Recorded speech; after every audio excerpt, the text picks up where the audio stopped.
Next man up, 102.5. The game, Jake Lyman, Turron Davenport, Parker Kelly with you on this TD Thursday, broadcasting from the Busy Bee Plumbing, Heating, and Air Conditioning Game Nashville Studios, home of the $99 yearly Beehive membership, where the buzz is always about great service. Hope everybody having a great start to their Thursday. TD, what's going on? Nothing much, man. It's one of those mornings, boy, where it's just like everything is like, oh, what the heck is going on? But it's all good, man. We're here, so. Yeah, we're glad to have you in. Last week, had to get out there to OTAs, and we learned a lot about this Titans team, at least for what you can learn in May. There were some big headlines that came out of that, so we'll get into all of that today with TD. But I did want to start. I know TD Thursday, we spend almost the whole show on Titans in the NFL, but big news last night for Vanderbilt basketball. Tyler Tanner is back for year 3. Which is just absolutely huge for Mark Byington. Turns that team from probably a top 20 to top 25 team to a top 10 to 15 team heading into year 3 for Mark Byington. So big news, Tyler Tanner. He had us on the edge of our seats until about 8 p.m. last night, but he made the decision. He is coming back. So big news for Vanderbilt. Yeah, I think it's smart for him to come back. I mean, in essence, he's going to make maybe even more money than he would have made, and he could enhance his opportunity to maybe increase his draft stock. Right. If he hits a growth spurt, that'll be beautiful. Yeah. But, at this point, being under 6 feet or right around 6 feet, it's tough, man. It's tough to make it to the league and be significant. But I'm not going to say he can't, because anything is possible. Well, and by all accounts, this is a much deeper draft class than next year's is going to be. So hopefully he comes back. If he's one of the best players in the country, which he was an honorable mention All-American this year, has an opportunity to go higher in the 2027 draft. So big news for Vanderbilt. Tyler Tanner is back for the 2026-27 season.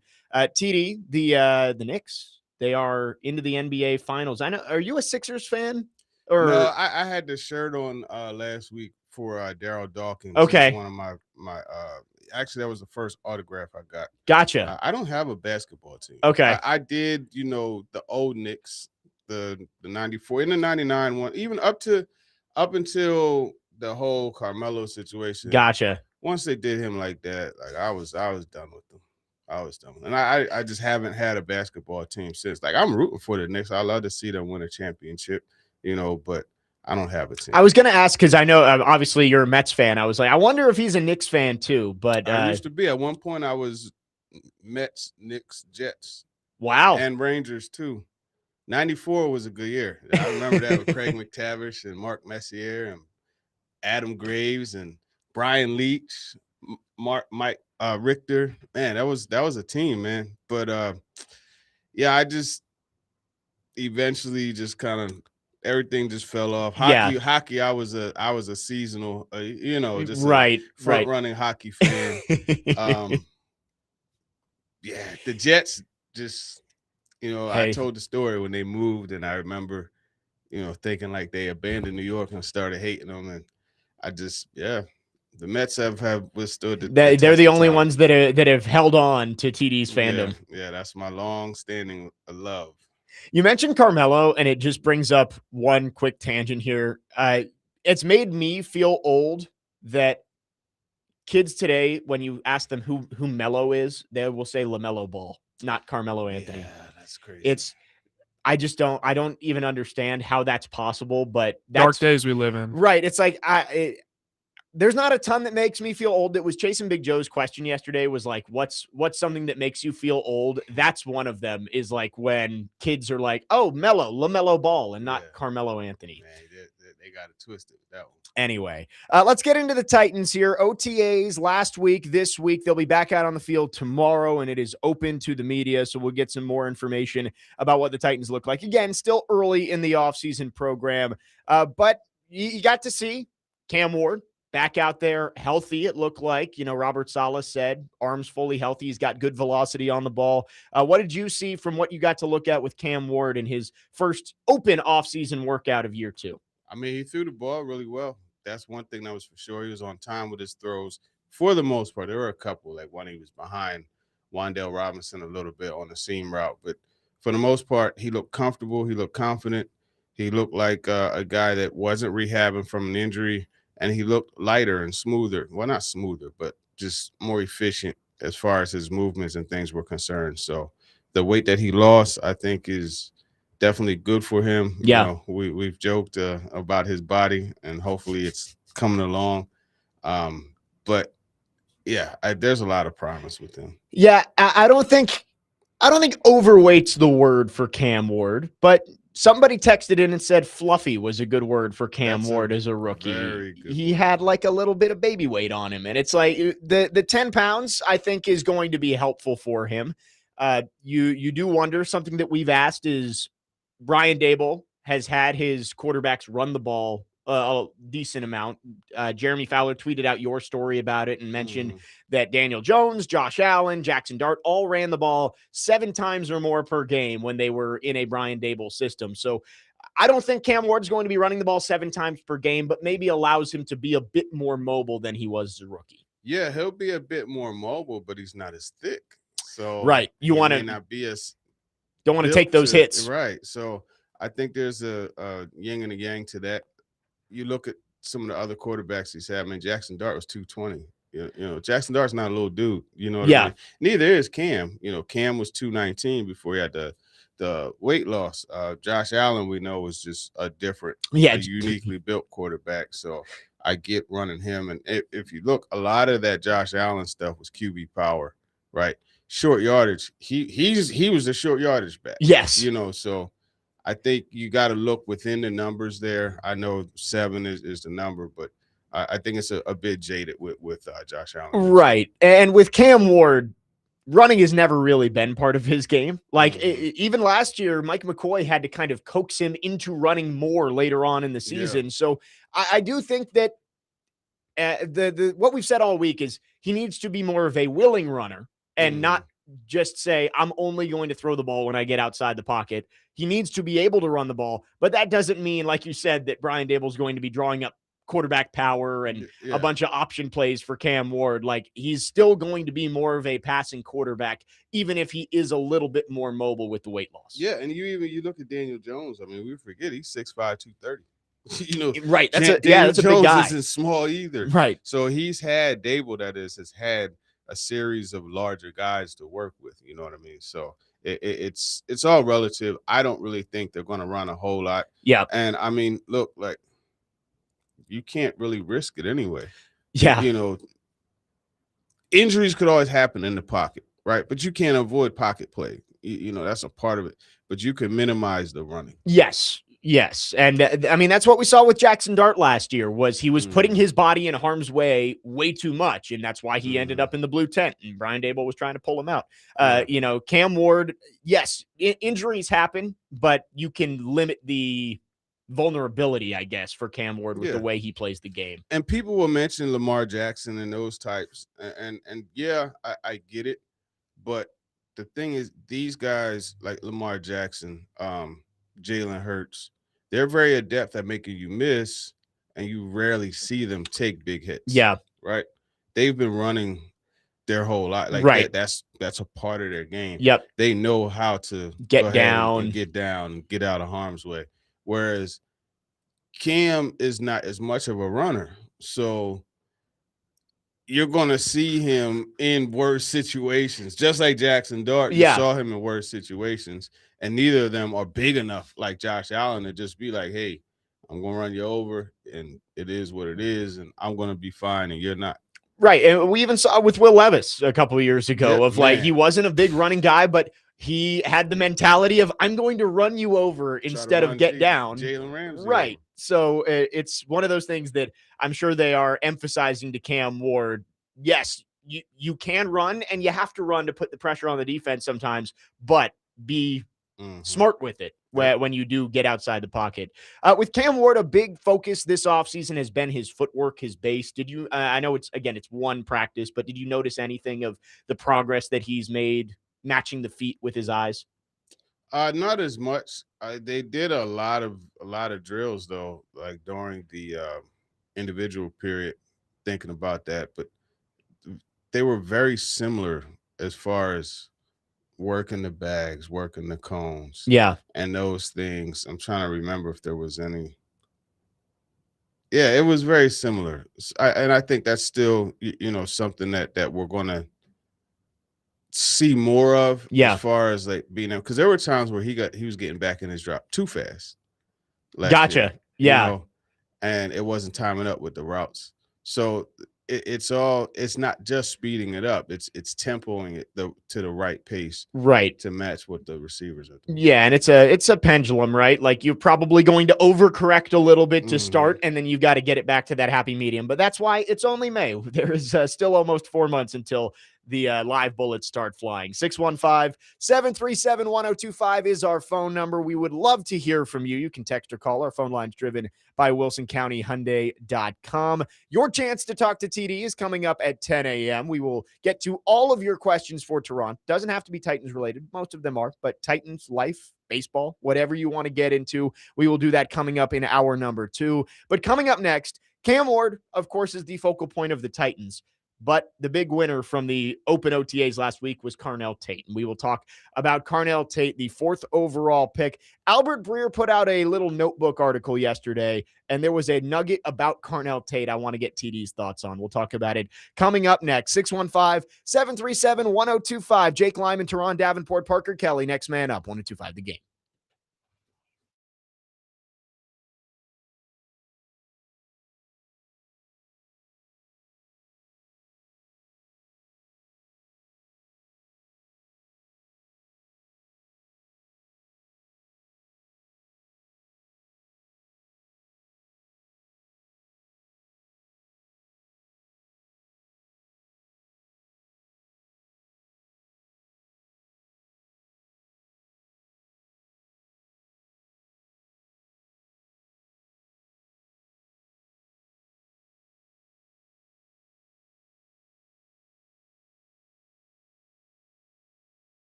Next man up, 102.5 The Game. Jake Lyman, Turron Davenport, Parker Kelly with you on this TD Thursday.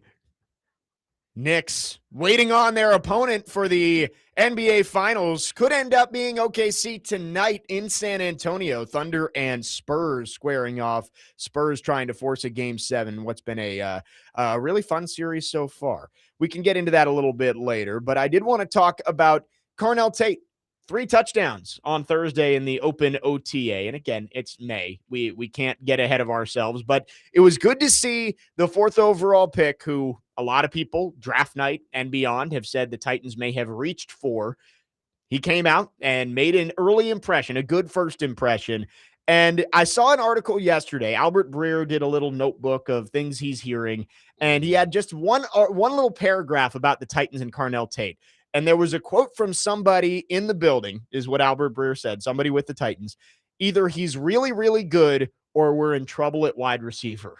And so I wanted to get your thoughts on that, TD. I think, first off, that tells me that they believe Carnell Tate is going to be a high volume player for them this year. If they're saying either he's really, really good or we're in trouble at wide receiver, clearly he's somebody that they're going to want to get the ball in his hands early. Mm-hmm. He is someone that they're going to want to get the ball in his hands early. And I actually wrote about them being convinced that he's their future number 1 receiver, and it being a unanimous decision to select him. And unanimous meaning Robert Saleh was in on it, despite Arvell Reese being on the board and him being one of the top defensive players available. So yeah, I those comments are interesting. I didn't come across that, but I mean, they've explained extensively the different things that they like about him. You know, the short area quickness, the deep catching ability, the hands, the route running, the everything. You know, so it makes sense to where they're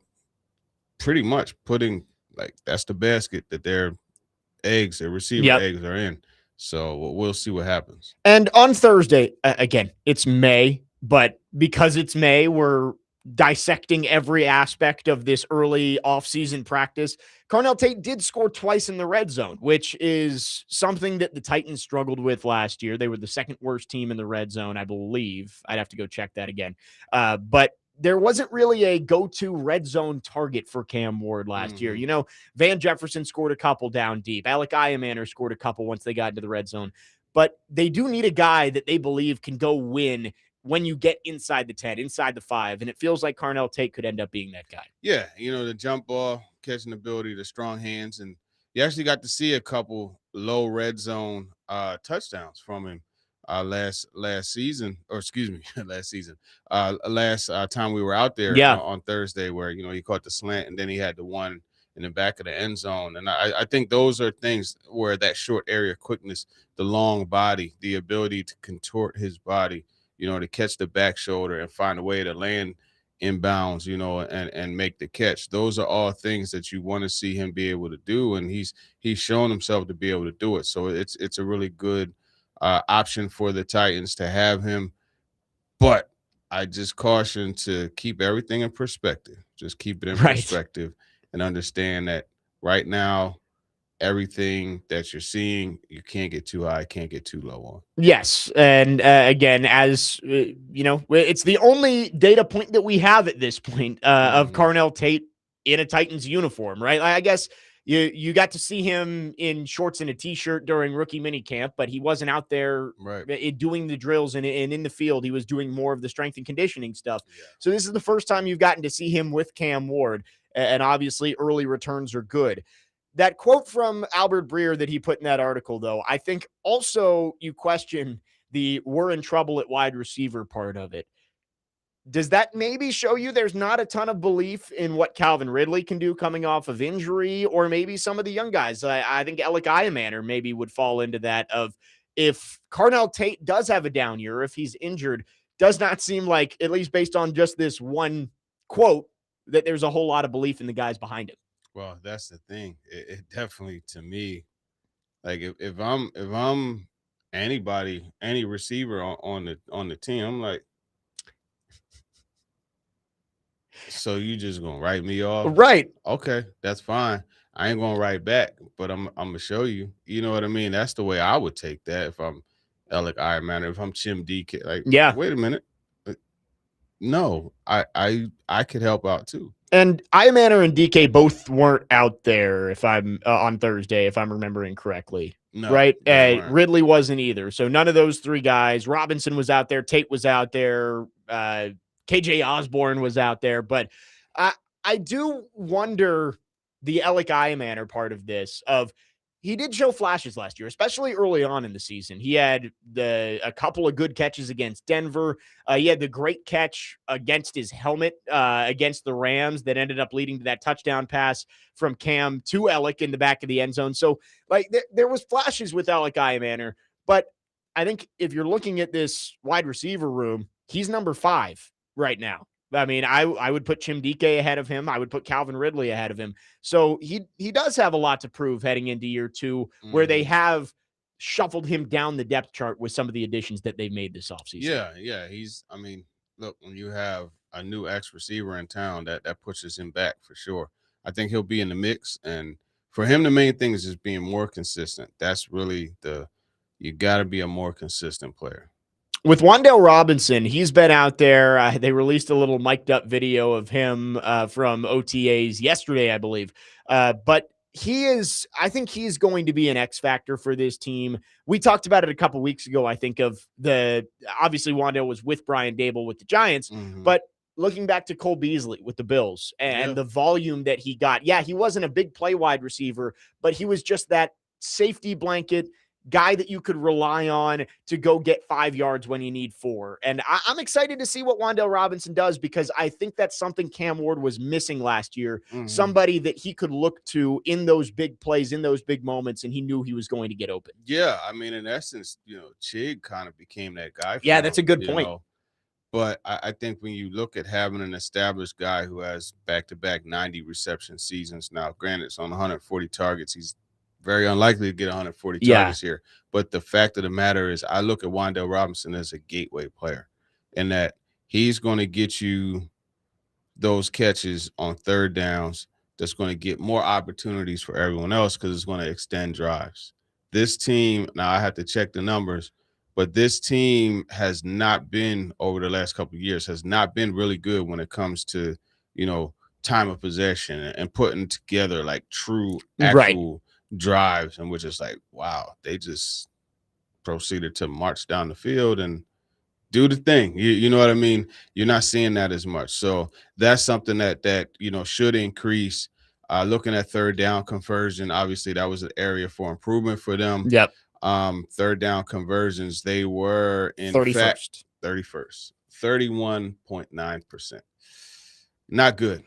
Only the Vikings were worse. So yeah, I mean, there's a lot of improvement in that area, which is what Wan'Dale Robinson should help them with, because I want to say more than half, I forget the exact number, 93 receptions, I think like 47 of them were for first downs. I have to go back and look at my notes, but a whole lot of them resulted in first down. Well, and the Titans offense has struggled the last few years, clearly.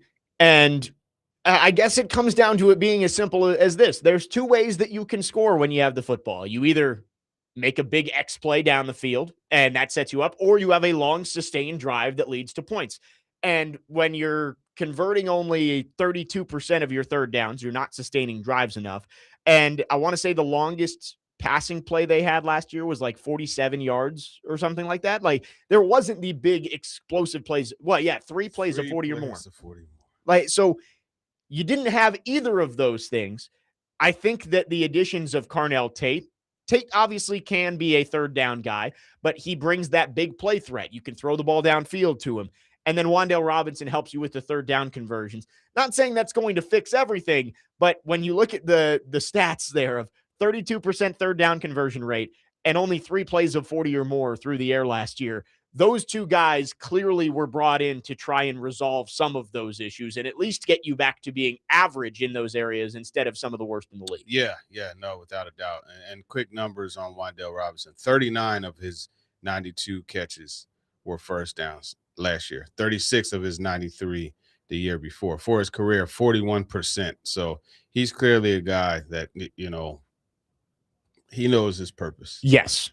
And I think he's going to be one of Cam Ward's best friends this year as he comes over from the Giants. 615-737-1025 is our phone number. We will take your thoughts on our phone and text line, driven by WilsonCountyHyundai.com. Again, in 30 minutes, we will get to all of your questions for TD, so make sure you get those in. Today, the Nashville Sounds take on the Gwinnett Stripers at First Horizon Park, and first pitch is at 6:35. You can catch all of the action on 94.9 The Fan, presented by Twin Peaks Family Leisure, Maple Street Biscuit Company, and Social Cantina. And get to the Sounds games today through Saturday and keep your eyes on the sky. The Maple Street Biscuit Blaster is coming in hot. Talked about Wan'Dale Robinson and Carnell Tate. Could be some of Cam Ward's best friends. But I wanted to get TD's thoughts on Gunnar Helm. I think he's fallen into the background a little bit when we talk about these weapons.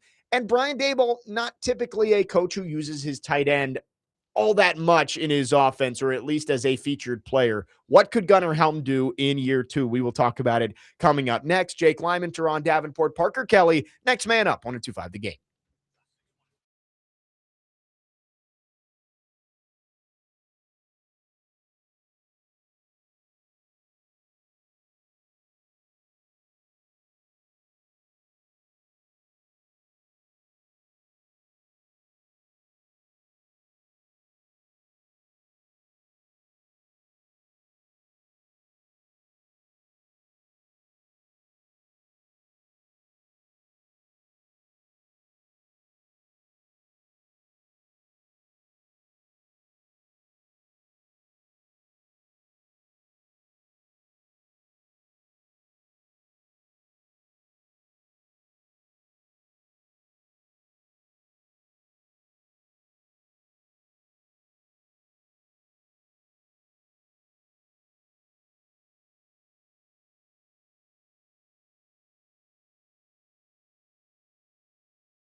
Next man up, 102.5 The Game. It's a TD Thursday. Jake Lyman, Turron Davenport, Parker Kelly with you. This one got a little smirk out of TD. Yeah, that Fantasia, man. It's a peaceful song. Listen. I think Parker missed having you in here for the full show last week. He couldn't really get deep into his bag with We got this. 30 minutes, so I only got one song. So in. he's got them all saved up for today. We're looking at the Titans offense here in this first hour as OTAs continue. Another open practice tomorrow, so we'll get another look at the early version of the 2026 Titans. We went through the wide receivers, but Gunnar Helm is going to be the tight end one in this offense. You bring in Daniel Bellinger, but he's more of that blocking tight end, not going to be featured in the passing game as much. So Gunnar Helm, I think you look and say with Chigakonkwo gone, he is going to get the lion's share of targets at tight end. But what does that really mean in a Brian Daboll offense? This isn't a system that typically features a tight end. Now, I know you build the scheme around the players that you have, but I do think that he is going to be I think he takes a step forward this year, but how big that step is probably going to be limited given how Brian Daboll typically uses those types of players. Yeah, I think it's all relative when you look at the targets. The one thing I do like about Cam Ward is he doesn't really discriminate. He's going to go to the open guy, but typically in that offense, you haven't seen tight ends go off. I mean, yeah, Dawson Knox, I almost said Dalton Hilliard, Dalton Kincaid, those guys in Buffalo, got some good opportunities. But, with the Giants, you didn't really see much. Bellinger was in the mix somewhat, but, you didn't really see much. So I think when you look at Gunnar Helm, though, he's a guy that has clearly earned Cam Ward's trust. Yeah. And you saw a connection down the stretch. So he'll get his targets. He's probably going to be third or fourth, in the pecking order. But Wan'Dale Robinson, Carnell Tate, that's where Cam is going to be. That's where the play call is going to be designed for him to look first. You know what I mean? So in the progression, you just have to keep in mind that you got a very reliable tight end. Yeah, and we went through a couple weeks ago of like what the target share looked like for different types of receivers in this Daboll offense. And a lot of it was, all right, lion's share is going to those two wide receivers, the X guy, whether it was Malik Neighbors or Stephon Diggs. Now you have Carnell Tate there, and the slot guy, Cole Beasley, Wan'Dale Robinson. I did look, it's funny, you look at 2021 in Buffalo and 2025 in New York. So the last two seasons of Brian Daboll, his last one with the Bills, last one with the Giants. The tight ends got very similar target shares and very similar stats as well. In 2021, Dawson Knox, 49 catches on 71 targets, 587 yards. He did have 9 touchdowns, though. And I wonder if maybe, we were talking about the red zone issues with the Titans. Is that where Gunnar Helm could come into play as well as a guy who can be a jump ball player and be somebody that Cam Ward can go to when you get down deep in the red zone? Well, you go back to that Atlanta Falcons game, the preseason one, man. Yeah. He showed that he could go up and get it. That was a really nice catch. But I think he could be an option just because he's a big body, and he's one of those. So Gunnar Helm is not huge. He's not fast. He's not quick, but he understands leverage. Yeah. And it reminds me a lot. I want to compare height and weight, but it reminds me a lot of the way Jason Witten used to run routes, where he learned how to create leverage and lean into you before breaking out, or, give you a quick flipper before, breaking in, and those different things like that. And that's kind of what Gunnar Helm has been able to do as far as running routes. Now, obviously, Jason Witten is one of the best tight ends ever. So I'm just saying, just as far as styles and the way they run routes, it's similar to me. Yeah, I see that comparison there. Looking at size, Jason Witten was 6'6", 260. That might have been at the end of his career. Gunnar Helm, 6'5", 240. So maybe a little bit smaller, but I do see that in terms of just the way that they play out there. There's nothing really trying to think of the right word. Like the traits aren't there. Like you don't look and say, this guy's bigger than you. He's faster than you. Right. He just, there's something about him. He's got that football IQ that you need, I think, as a tight end to understand where the open spot in the zone is going to be. Yeah. It's just feel for the game. I think that's something that he has a very natural feel for the game. And again, it going to leverage and the ability to, you know, um, find ways to get open despite not being more athletic than the person that he's facing. And that's not to say he's not athletic, but he's typically the safeties and linebackers are more. Yes. Yeah. Gunnar Helm isn't going to be one of those mismatch guys. Like we talk about Eli Stowers. Like Eli Stowers is that mismatch type of guy. He's bigger than the DBs you're going to put on him, and he's faster than the linebackers. It's not exactly what Gunnar Helm's game is going to be, but doesn't really have to be in order to have success. He's going to be tight end 1. I think Daniel Bellinger clearly is going to be the number 2. I mean, they brought him over for that specific role after spending the last few years in New York with Brian Daboll. How do you think the back end of that room shakes out? Because there are a lot of options there. Of course, David Martin Robinson has been here the last couple of years. You brought in Kylan Granson from he'd been with the Colts and with the Eagles, and then you draft Jaron Kanik. How do you see that room shaking out where I honestly could see a case being made for any of those 3 to make the roster, but you're not going to carry 5 tight ends, I wouldn't think. I would think it would probably be 3 or 4. Yeah, 3 I think is more the number. But I tell you this, Koenig is actually a pretty athletic guy. Yeah.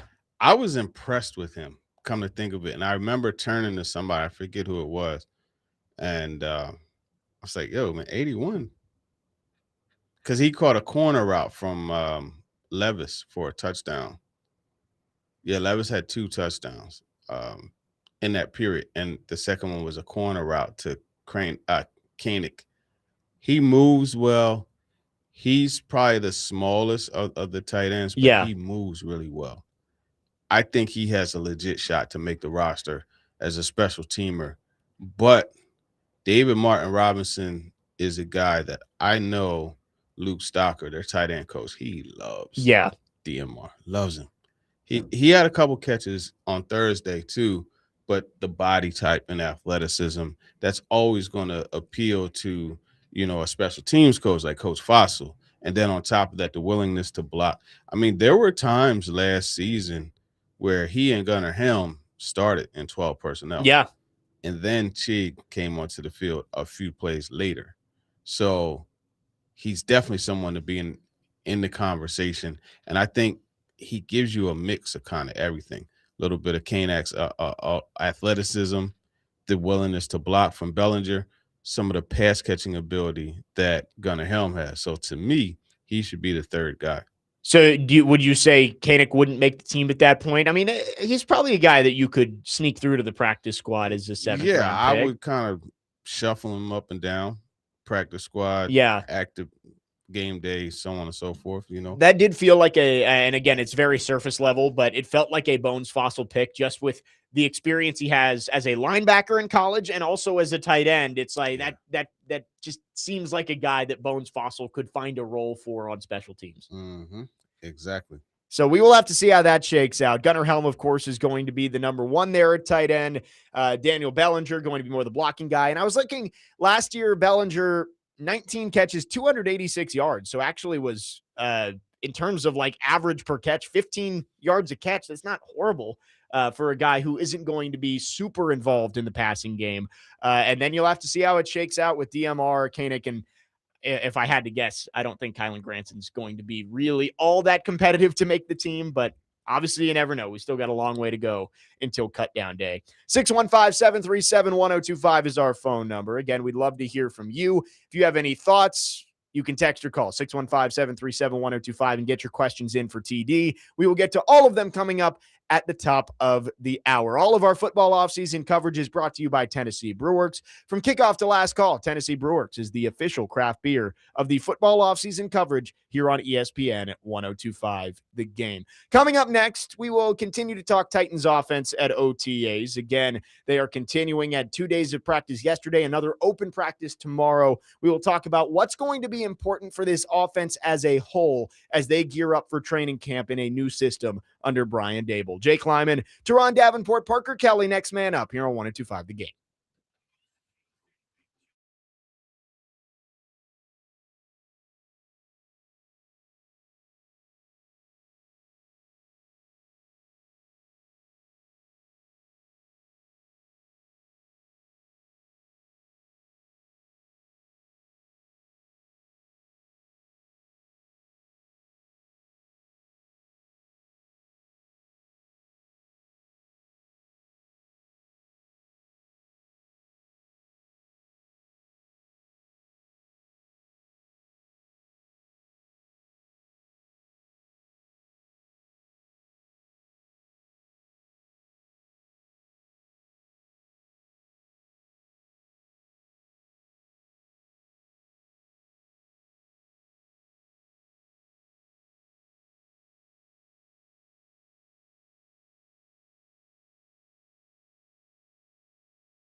Next man up, 102.5 The Game.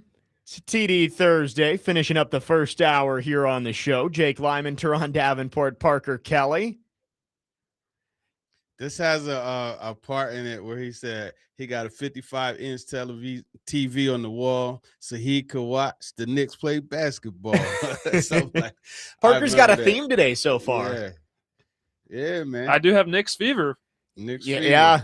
I mean, I'm excited for the NBA Finals. I'm taking the West in 6 is my pick right now. I don't even care who it is. Thunder, Really? Spurs. I'm taking the West, but the way the Knicks are playing right now, again, it wouldn't shock me if they were able to get it done. They've been on a crazy clip, man. Yeah, they're out. Is it like 260 is the point differential in their last 11 games? Yeah, and then you look at the closeout games, they won by 30 points or more in each of them. It's like 9 straight. Like they're balling. And of course, the Cavs are the Cavs, but right. I mean, they're balling. But like game 1, I want to know how the series would have played out if Cleveland would have been able to finish game 1 in MSG, right? You're up 22 with 7.5 minutes to go. If they could have closed that out, I think this series, not saying Cleveland would have won, but it definitely, obviously it wouldn't have been a sweep. I think it would have gone to 6 or 7, and who knows what happens there. But the Knicks, they're moving on. And again, game 6 of OKC and San Antonio coming up tonight. Victor Wembanyama coming off a tough game 5. We'll see if he can bounce back and get this back to Oklahoma City. Wrapping up the conversation on the Titans offense. And before we do, get your questions in, 615-737-1025. Talk to TD is coming up in about 10 minutes. We've got some good questions already on the text line, so get those in now. We will do that coming up at 10 a.m. TD, obviously it's early. We keep talking about that. It's May. And I know that we have so few data points that we're kind of putting a microscope on them. The results aren't exactly the most important thing when you look at these OTA practices. Like, it's great that Carnell Tate caught 3 touchdowns on Thursday. It's better than him not catching 3 touchdowns. But that doesn't really matter. What do you think matters for this offense as they get acclimated to this new system heading into 2026? What is the most important things over the next month of offseason program for Cam Ward and this offense to pick up? They need to settle the center and right guard situation. Yeah. But it's just crazy because there's only so much that you could do in these conditions, right? Right. You're not wearing pads. Yeah. So they have to figure that out. I think that's first and foremost. The timing, whether it's on the field or in the classroom, Wan'Dale Robinson, Carnell Tate, Cam Ward, they got to spend a lot of time together. Yeah. Even just Cam and Wan'Dale Robinson, Cam and Carnell Tate and Calvin Ridley. Like, these parts of the passing game have to be flowing correctly for this team to work. Now, granted, running the football is a critical part of it too. They're going to be more of a passing team. It's a passing league. It just is what it is. You do want to be able to run the football, and you could run to set up the pass, but that passing game is the catalyst to the offense. Well, and as you said, they're not out there in pads. It's not full contact. It's tough to really develop the running game. Like, of course, you set up concepts and all that kind of stuff, but like, you can't actually get a good feel for what it's going to look like when you aren't able to actually block it up and see how it would play out. Right.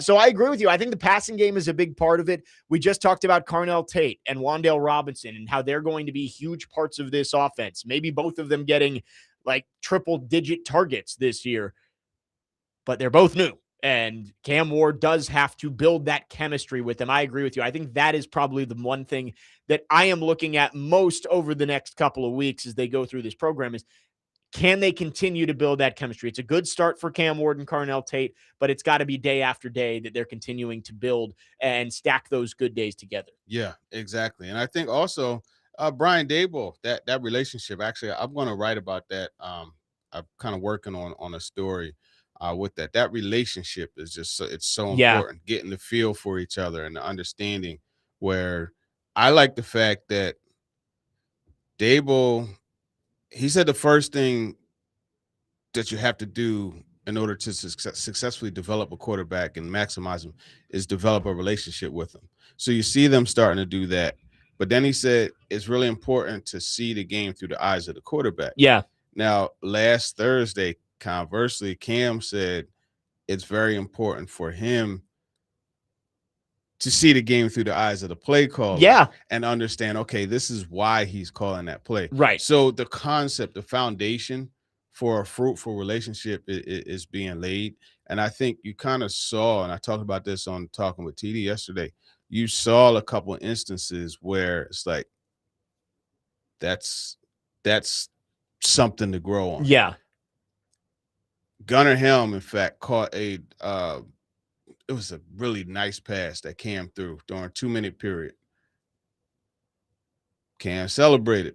The offense celebrated. Dabo was on the sideline going crazy, telling them to get set, get to the line, we're running tempo.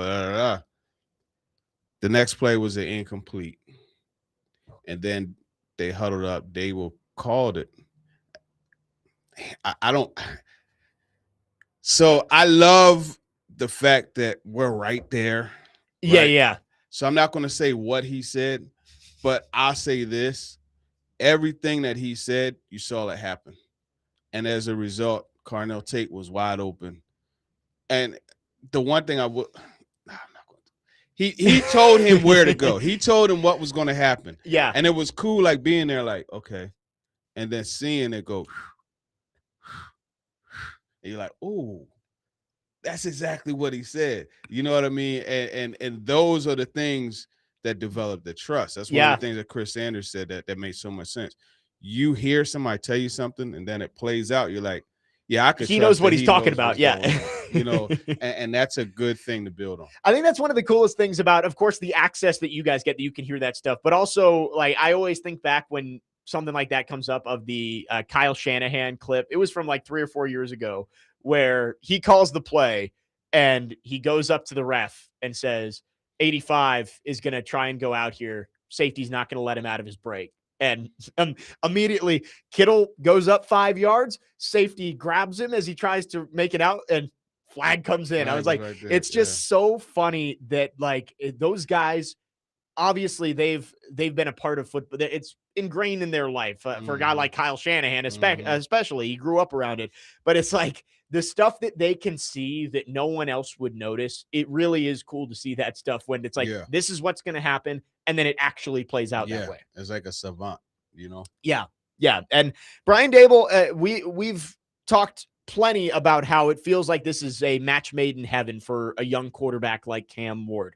We saw what Brian Daboll has done with young quarterbacks in the past. Josh Allen, the most notable, and he's coming in here trying to build Cam Ward into a franchise quarterback. Not trying to get ahead of ourselves here, but I did want to ask you, because it hasn't really been brought up since he was hired. They mentioned a succession plan of like, all right, if there's success this year and Brian Daboll gets a head coaching job, they have a plan of who's going to step in there. Have you seen or heard anything else about that? Because I know Robert Saleh was asked about it. It might have even been you who asked him about it when they introduced Daboll. And he said, like, when we start announcing position coaches in their titles, that'll start to become apparent. And I feel like that's kind of fallen under the radar at this point. It's just kind of floated under the radar. Shea Tierney will be available tomorrow. Yeah. With the position coaches. I would say he would be the quarterback coach is the one that it just makes the most sense. Yeah. Typically makes the most sense. But, you know, Greg Lewis, I think, is very capable. You know, he spent a lot of time with Andy Reid, 10 plus years with him. You know what I mean? So right. I think that's another one. Yeah, there isn't. I'm looking at the Titans website of like the offensive staff and looking at their titles, and there's nothing that would point you in any direction. But you mentioned Greg Lewis too. You wrote in that article about Carnell Tate, about Greg Lewis's excitement when they drafted Carnell Tate. I thought that was hilarious. Your lead was just like Greg Lewis couldn't help but clap and cheer as they were putting the card in. It was so funny, and I held on to that scene for weeks. Right. You know what I mean? And I just was like, I have to figure out a way to get this in the story. And it went perfectly with the Carnell Tate. Yeah, I thought that was awesome. Yeah. That I mean, you wrote. Usually they wait until the card is put in to start celebrating. Because that's but what happens, Greg right? Lewis, he couldn't hold on Yeah. anymore. Yeah, it's usually they get off, they hang up the phone, and next you know the Then whole everybody cheers. Yeah. Dave was on the phone with him, and he's in the back like. 615-737-1025 is the phone number. Hour number 2 with TD is coming up next, which means it's your chance to ask anything you want to Turron Davenport. 615-737-1025. You can text or call with any questions. Also, subscribe to our YouTube channel at 1025 The Game for live shows and exclusive content, and you can chat your questions there as well. Jake Lyman, Turron Davenport, Parker Kelly with you. Hour number 2 and Talk to TD coming up next here on Next Man Up, 1025 The Game.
Next man up, 102.5, the game second hour on this TD Thursday. Jake Lyman, Turron Davenport, Parker Kelly broadcasting from the Busy Bee, Plumbing, Heating, and Air Conditioning, Game Nashville Studios, home of the $99 yearly Beehive membership, where the buzz is always about great service.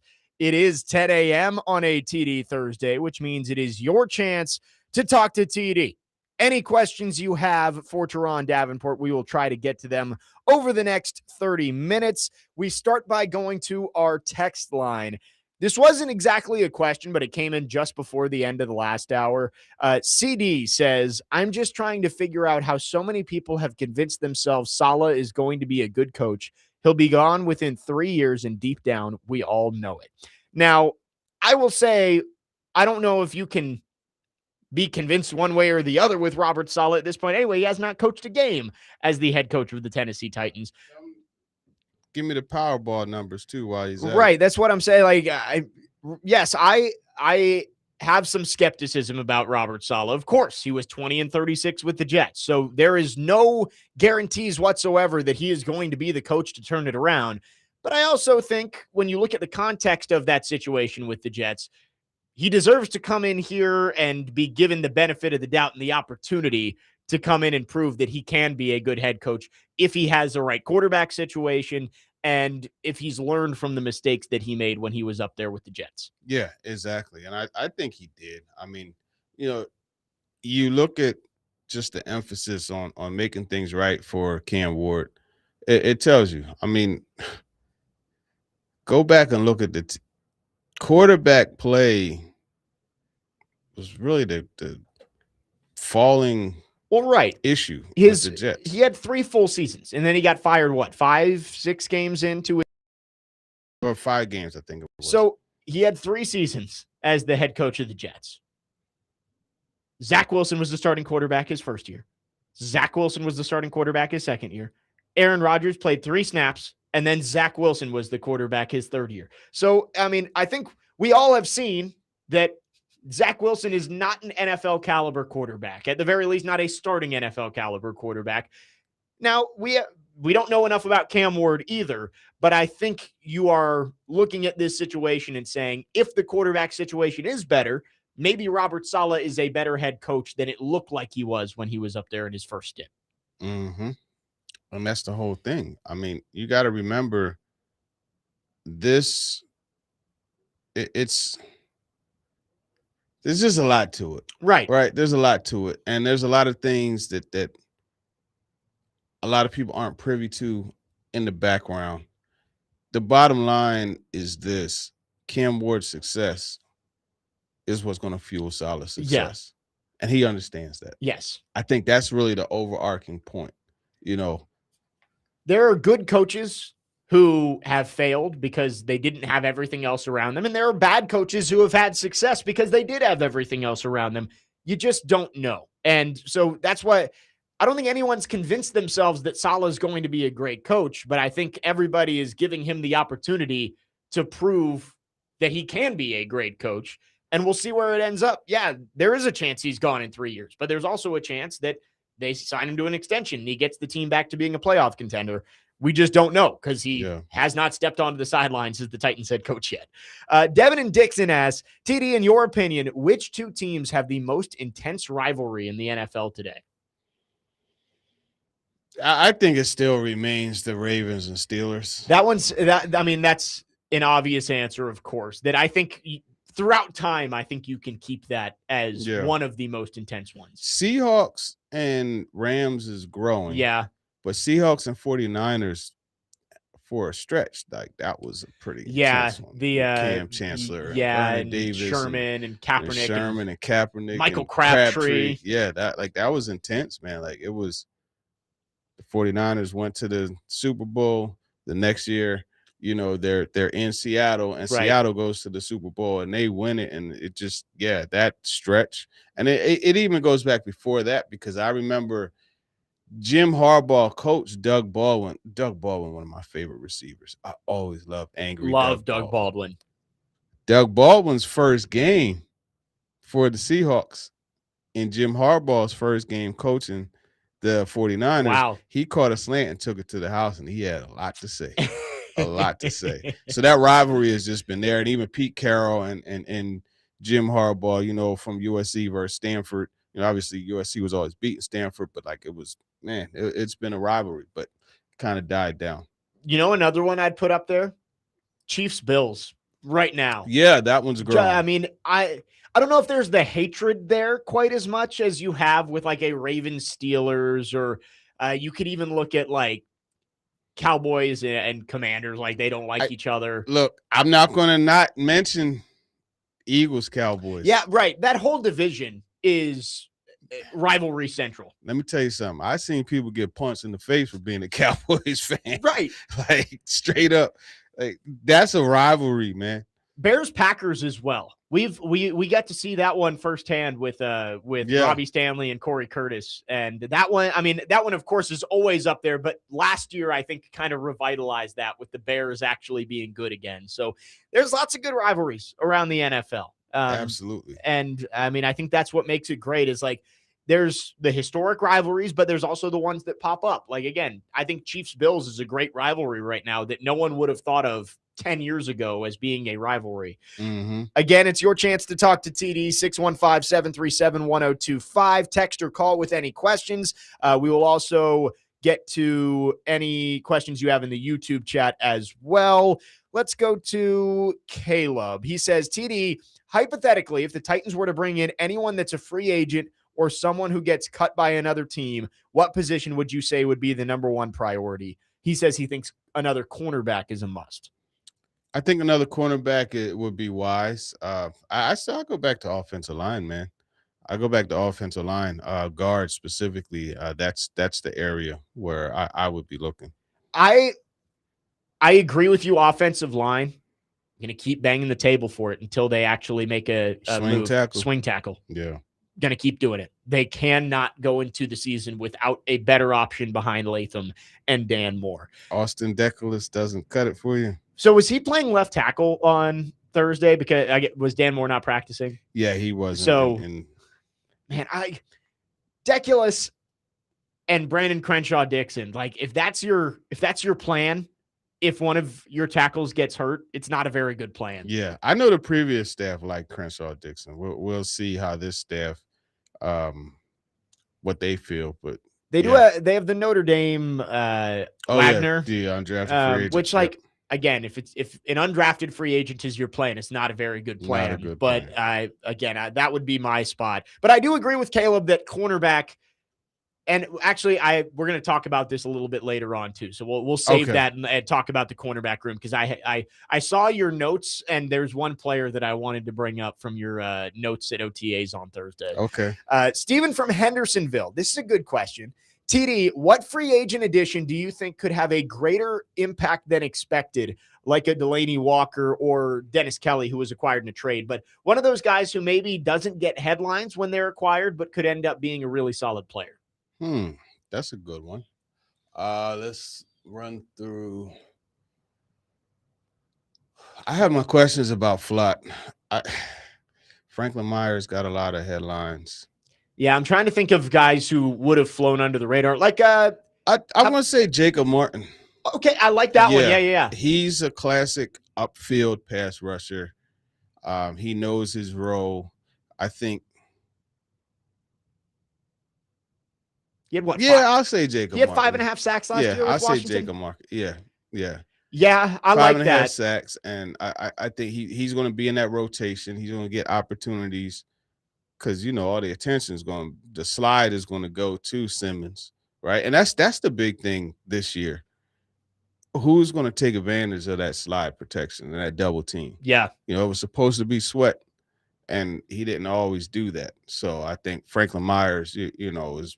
Obviously, but you talk about under the radar, I think Jacob Martin, because he's going to get his opportunities as well. Yeah, I think that's a good one. There's not a whole lot of guys that I would say qualify as like fully under the radar, because like Jermaine Johnson could be a guy who has a bigger impact than expected, but that was a pretty high visibility move, right? You traded Tavondre Sweat to get him. So I wouldn't call that. Like another guy, Joshua Williams, a cornerback, like that could be somebody who you could look at as under the radar. I'm trying to think of There aren't really many. I mean, you got the defensive tackles like Solomon Thomas and Jordan Elliott that like that could end up being.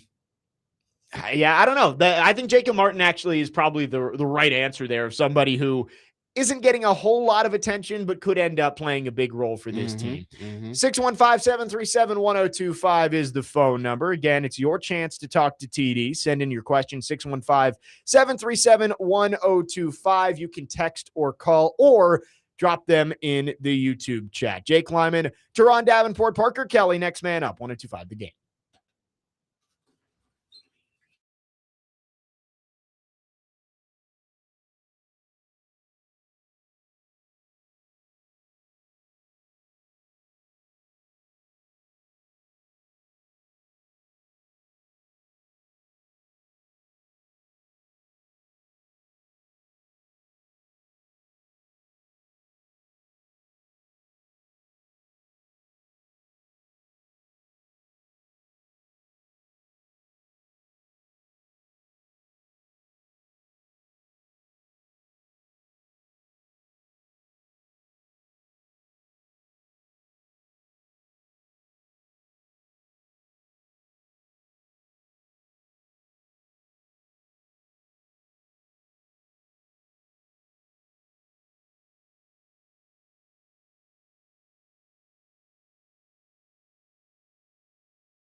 Next man up, 1025 The Game. Jake Lyman, Turron Davenport, Parker Kelly. Getting to all of your questions for Turron here on Talk to TD. Parker, spinning it back Slick there. Rick. We got some non-Titans questions in here. We'll get to them in a second, but let's start by going to our phone lines, driven by WilsonCountyHyundai.com. Gil in California is called in. Gil, thanks for calling. Good morning. Good morning. How y'all doing out there? What's going Doing on? great. I like to love to tap in with you, TD, on these days. I've been on that grind, working them 16 hours to get my money right for 2028 when that stadium open up. The rooms in Nashville ain't cheap, man. Yeah. They ain't cheap, man. Yeah, you ain't Might lying. be lower than out here, but them rooms is expensive out there. But what I wanted to say is, it's old football, but it's like I've been a Titans fan forever, man. Since I think '92, I was a Houston Oiler. I moved with them to Tennessee, and I think 2017, I think that was the season opener against the Raiders. I told myself that I had to fly out to Tennessee to see a game, to be around the fans, to make myself official. And I remember flying down there and had a great time in Nashville. And a lot of brothers from Los Angeles area don't really fly into Nashville. So when you see that hate that happened downtown, I didn't receive none of that. They showed me nothing but love. With that guy off YouTube, I don't even want to say his name, but when I went to downtown Nashville, I had a good time. They showed me love. I tailgated. I made myself an official fan. I met people that I talked to years later, and it reminded me of back in L.A., back in the days, you kind of my age, TD. You would go to them games, and you would see dudes out the penitentiary, Mexican guys, everywhere. And for them 3 hours, whatever jersey you had on, everybody represented their team. Yep. And you wouldn't see no fighting, and that's what it was in Nashville. I know everywhere's not perfect, but when we put on that Titan jersey, we all there for one reason, man, and it was all love for me. And I wanted to let you know, too, 2028, if y'all ever come out here to L.A. for them Olympics, because it's going to be cracking, man. We getting ready for it. It's going to be going on everywhere around here. You want to know where to eat at, all the good hole-in-the-wall places where you safe at, man? Feel free to tap in with me, because I'm definitely going to tap in with y'all when I get out there to Tennessee. Absolutely. That's a great call. And, to Gil's point, actually, Emery Hunt, Gene Clemens, Brandon Howard, and I, the football game plan crew, we did a book called Football Love Story and What Did Football Teach Me. And that was one of the things that was basically what we did. We talked to 100 people involved in football, ranging from, Dr. Jen Salters, who was the first female coach in the NFL, to Steve Smith, to, John Harbaugh, to Ronnie Lott. And the one thing that was just prevailing is how sports, and in this case specifically football, is a unifier. Yeah. And I mean, you look at some of the relationships, who would think that, Jason Kelsey and AJ Brown would be good friends? Like, who would think that, because they're so different? Like, who would think there's so many different pairings? And so to Gil's point, it doesn't matter like what the situation is. That's the ultimate unifier. And then you also look at just like random conversations. You know what I mean? Like, you could be in Seattle with a Titans hat on, and somebody walk by and says, "Tighten up." You're like, "Hey, wait a minute. Yeah. You're a Titans fan." And next thing you know, you got a friend. Right. It's crazy. No, that is a very good point, that sports do bring us together. And I 100% agree with what Gil is saying. It's like, of course there are exceptions, right? Mm-hmm. There are people who are going to take things too far, and I think Nashville and Titans fans in general would wish that there were less opposing fans who would come over. But I do think that Nashville is a very accommodating host. And that's not just Broadway, right? Like, of course, Broadway is going to be catered towards the tourist. But I do think that Titans fans in general, it's like, yeah, we're going to cheer on our team. You're going to cheer on your team. But we're all friends here. There's not going to be any fights walking down the ramps of Nissan Stadium. Yeah. Exactly. I mean, you're not going to see much of that. That's a good call from Gil. Appreciate him calling in. All right, we got some non-Titans questions here. 4312 asked, TD, do you agree with me? If he hadn't gotten injured, David Wright would have been the greatest Met of all time. He was trending that way. It's hard for me to say there's a better Met than Strawberry, or Doc, but he was trending that way without a doubt. Captain America. Like, he was an outstanding player. I think he probably would have broke Strawberry's records, RBIs, home runs, career home runs. Yeah, I think statistically, yes, but personally, no. Yeah, I mean, it's tough to do those hypotheticals because you just obviously, like, if he had stayed healthy, maybe it would have been an easy thought of like, yeah, he would have been the best. But since it didn't happen, you have no idea. Yeah. 4141 asks, we mentioned this earlier, with Tyler Tanner announcing his return to Vanderbilt, do you think the Commodores are a top 10 team? Easily. Yeah. Without a doubt. I mean, I don't know exactly who's coming back for every team. I know that Alabama got a big Amari Evans coming back next year for them. So that's big. That Florida's loaded again. Tennessee's going to be really good. There are a lot of good teams, but I would say, 10 to 15 at the very lowest would be my guess with the transfer class they brought in. Yeah, without a doubt. I did see a report, though, that it looks like A.K. Okeraki's not going to be coming back, that they tried to get an extra year of eligibility for him, and it didn't work out. Wow. So it looks like it'll be Tyler Tanner, Chandler Bing, Jaden Leverett, and then the transfer class that they've brought in year 3 for Mark Byington. Get your questions in, 615-737-1025. Anything you've got for TD, we will get to all of it. Let's see. 8566 asks, is Cedric Gray ready to step into that Fred Warner role in the solid defense? Think he finishes in the top 5 again in tackles? Would you say it's Gray or Anthony Hill who would step into the Fred Warner role? I think eventually it's going to be Anthony Hill, and Gray will still be a productive linebacker for them. He'll be kind of like the Dre Greenlaw to Fred Warner. You know what I mean? That role. Yeah. I think that is that's probably right. They drafted Anthony Hill to be that Mike linebacker for Robert Saleh's defense. All right, I've got a question for you here because I saw this. I think it was Easton Freeze who was talking about it this week. He put together a hypothetical and put a poll out there. If you had the choice to eliminate all turnovers from your team or eliminate all injuries from your team, which one would you choose? I got to go with turnovers. That's where I was too. A lot of people were saying injuries. And I understand that because like injuries, it can ruin your season, right? If your quarterback goes down, we're just talking about the lack of depth at tackle. If your left tackle goes down, it's a big deal. But if you didn't turn the ball over at all, like, not to use one game as an example, but Cincinnati Bengals, AFC Divisional Round 2021, no turnovers would have gone a long way in that game. A long way. And like that season, Derrick Henry got hurt. You still were the number 1 seed in the AFC, but it was the turnovers that killed you. I know it's one example. I thought it was a good question. Parker, are you on the same page with us? No turnovers or no injuries? What would you choose? No injuries. You'd go no injuries. Yeah. Okay. I can see the argument for both, but I would say no turnovers. Like if you could go through an entire year without giving the football away, no pick sixes, no short fields, like if you don't score, you punt. Here's why I say that, because you can still win turning the ball over. It's not likely, but if you could still win turning the ball over. If your best players get hurt, that significantly reduces your chance.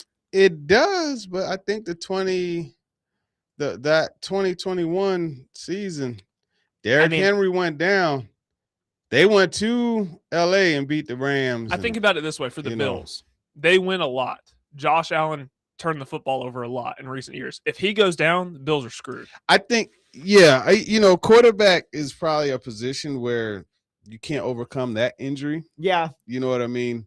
But even I saw an Eagles team lose Carson Wentz in the MVP year, and depends on how good your they won the backup Super Bowl is too. Yeah. So but if you don't have a good backup situation, I mean, it's a tall task. Yeah, it's a tough call. A good argument could be made either way. I think that 2021 Titans team like really makes the argument. Yeah, I mean, jaded towards no turnovers. It's like no injury. Like if you choose no turnovers, it doesn't mean there's an increased chance of injuries. Like it's the same odds that anyone would get injured in the past. I think if you had to choose no turnovers or no injuries, I would say turnovers all day. But I also get it that if you could guarantee that your team would stay healthy, that is a big deal, right? How many last year, for example, I know the Titans weren't in contention, but they were playing guys off the street at cornerback at the end of the year. Like it would have been nice to have all your cornerbacks healthy. A game that honestly you can look at it and see both sides of the coin here. That Bills Broncos divisional round game. Bills, if they don't turn the ball over, they win that game easily. Yeah. It was 6 turnovers for Josh Allen? Yeah. But Bo Nix breaks his ankle at the end of that game, and they end up losing the next week to the Patriots because they had to start Jarrett Stidham at quarterback. So it is funny. It's like in one game you can see where obviously you could have won the Super Bowl one way or the other if you had no turnovers or you had no injuries. Yeah. No, there's, like I said, argument could be made both ways. I saw that. I think it was Easton Freeze who put that out there. And I was like, that's it. That is an interesting conversation. It's a good one. 615-737-1025 is the phone number. We appreciate your participation in Talk to TD. If you have any more questions, we'll try and get to them throughout the show. 615-737-1025 is the phone number. And again, you can drop them in the YouTube chat. You can bid now on all kinds of awesome experiences to directly support Folds of Honor at 615open.com/auction. Have an unforgettable time while supporting a great cause. 615open.com/auction and the 615 Open today out at Hermitage Golf Course. So hope all our colleagues and friends hit them straight today. 615-737-1025. Jake Lyman, Turron Davenport, Parker Kelly, next man up here on 1025 The Game.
Next man up, 102.5 The Game. Jake Lyman, Turron Davenport, Parker Kelly with you on your Thursday morning. Yeah. I was surprised he managed to find a way to make this kosher for the airwaves. I was going to say, I heard a couple of, fade out a little bit. Yeah. And that's when I first heard, I first heard the beat. I was like, uh-oh. Yeah. The amount of times that you see TD, the concern on his face when you hear the song start, Parker does a nice job of keeping it safe on the air here. I'll never forget. I sat in that chair right there. This was when which one? It was Willie and Darren McFarland. Yeah. And I remember I came in and I told Elijah, I said, yo, man, Elijah Kemp. I said, Elijah, I need you to play. I gotta play this DMX, man. The reggae song from Belly. It's called Here Comes the Boom. Right. And I just more or less always took it for granted that, hey, before you play it, you're gonna. So I'm sitting there and I hear the song come in, and DMX is like, "Stop a hole in your mother effer." Da, da, da. I was like, ah. So like that feeling always comes back. Yeah. Every time, because I know Parker's playing the song for me, or whenever I'm in and I hear, I'll be like, oh, yeah, because I'll never forget. Like, if you go and listen to the song, Here Comes the Boom, DMX is going crazy in the beginning of the song, and he's talking so foul, like it will never be appropriate for radio, and it was playing, and I just looked across at Willie and D-Mac, and they were like, that was just like terror on their face. It was bad. Oh my goodness. Yeah, Parker's done a nice job. I don't think at least that I can think of, can't think of a time. I don't think I've let anything slip on the air. No, I think it's been pretty smooth. Appreciate everybody who joined in for Talk to TD. Good questions. We started the conversation around the no injuries, no turnovers. What would you rather have? 2380 makes a good point. If your quarterback gets injured, the backup still can't throw any interceptions and turn the football over. So the turnovers, I think, would be the better choice. Oh, good point. Let's see. Damian in Nashville says, between the no turnovers or no injuries, if you don't create turnovers to combat the no turnovers, could be a stalemate, but no injuries could be crucial depending on the position. We saw what life was like when Cam went down. Yeah, the rest of that Jaguars game was a disaster. But I don't think is it no turnovers period in the game, or no? No I think turnovers it's just for your team. Yeah. So you can create the turnovers still. Yeah, and winning the. I don't know what the exact winning percentage is when you win the turnover battle, but I would guess it's pretty high. Mm-hmm. You would win the turnover battle every week, or at least you wouldn't lose it. So I think, again, I'm still going turnovers, but I do understand the argument for injuries. 4312 is still on the Mets here. He says, TD, you would take Strawberry over Tom Seaver. I can't believe that. I said personally. Yeah. I lived the championship that I've seen.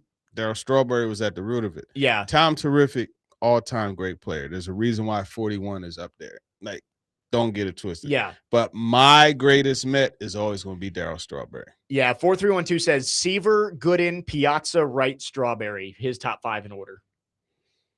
Piazza is very interesting. Yeah. He's an all-time great Met. But I can't put him over Strawberry.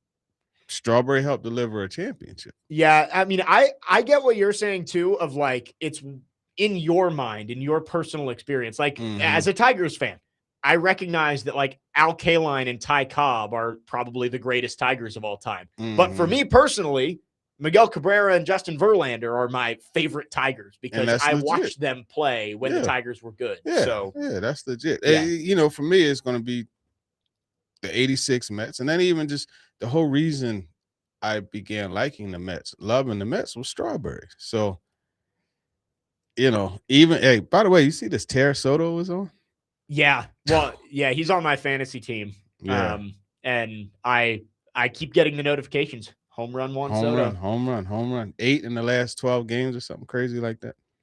How are the Mets doing? I haven't actually been keeping up. Beat the Reds yesterday. I had to eat those tickets too, man. I hate that. That's the second set I've had to eat this year. But 42, they beat the Reds, still in the bottom. They're below even the Marlins in the National League East. Man, it's terrible. It is a long season, but for our teams, I don't think there's too much hope for it turning around. Yeah. Same could be said for Parker's Cubs, who have not been playing well lately. Got their first win in 10 games yesterday. How about it? There you go. Yeah, streak is over. The ever since the Pete Crow Armstrong debacle at the fence. Have you seen the memes going around about that? Yeah, I saw it was like how to lose the division in 10 days. And it was him and great the movie, by the way. Great movie. Yeah, that is a good movie. Chase is going to text me and say, too bad Chipper Jones was the best player at Shea Stadium. He used to, it was the same damn sign, too. The Daily News sign in left field. It would just hit it. You'd be like, yeah, Chipper Jones, man. Chipper, he is a Met killer.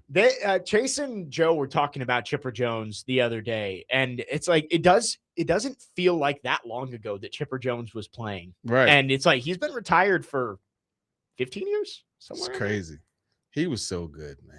I miss like late 2000s, early 2010s baseball. And maybe it's just because that was like the era where I was growing up in it, but I just felt like it was the star power, the rivalries. Like I felt like it was such a good era for baseball. It was an awesome era for baseball, man. Chipper Jones.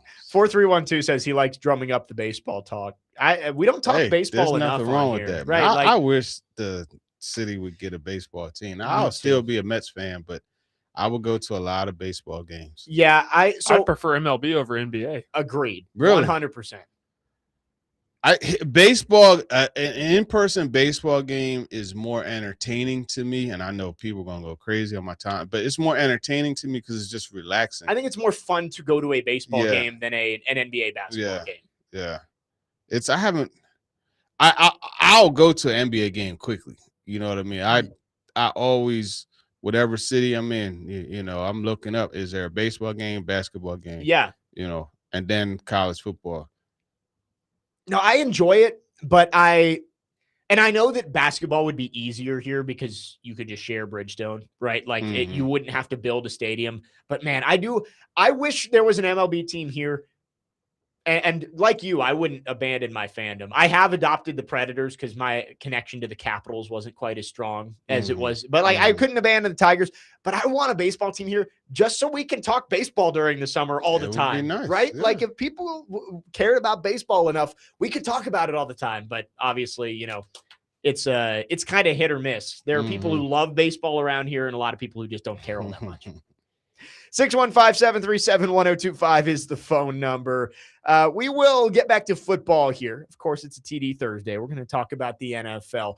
June 1st is coming up on Monday, and we could see some moves around the NFL, including one that has been speculated for a while. A.J. Brown possibly being traded next week. But are there some other names who could be out there? Could the Titans possibly be involved in any acquisitions post June 1st? We will get into all of that coming up next. 1025 The Game is your racing station. This weekend, you can catch all of the action as NASCAR comes to the Nashville Super Speedway on 1025 The Game, presented by City Auto and Nelson's Greenbrier Distillery. City Auto of Murfreesboro with 500 plus cars under $30,000 and zero hassle. Visit cityautomitsubishi.com. Tomorrow, it's the Allegiance 200 at 6:30. Saturday, the Sports Illustrated Resorts 250 at 6 p.m. And wrapping up the weekend Sunday with the Cracker Barrel 400 at 5 p.m. 615-737-1025 is our phone number. Jake Lyman, Turron Davenport, Parker Kelly. Next man up, 1025 The Game.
Cool it now.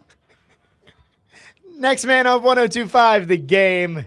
Wrapping up the second hour on this TD Thursday. Jake Lyman, Turron Davenport, Parker Kelly. 102.5 The Game and Maple Street Biscuit Company have teamed up and are giving you a chance to win a pair of tickets in the all-inclusive 501 Club at Bridgestone Arena to the Music City Rodeo, followed by Charlie Crockett tomorrow night. Text the keyword rodeo, RODEO, to 615-737-1025 now to enter to win. TD, June 1st, coming up on Monday, which is an important date around the NFL. You'll see cap hits go down, dead cap, and the ability to make some trades. A.J. Brown has been the long-rumored trade candidate for the post-June 1st part of this offseason, and pretty much it's been assumed he's going to the Patriots, right? Like that has been the assumption for the last few months is they're going to wait till after June 1st and he's going to be a New England Patriot. There have been rumors though that the Eagles, Howie Roseman, shopping him around to other teams too, as they should, right? Like you can't just get bogged down with one team.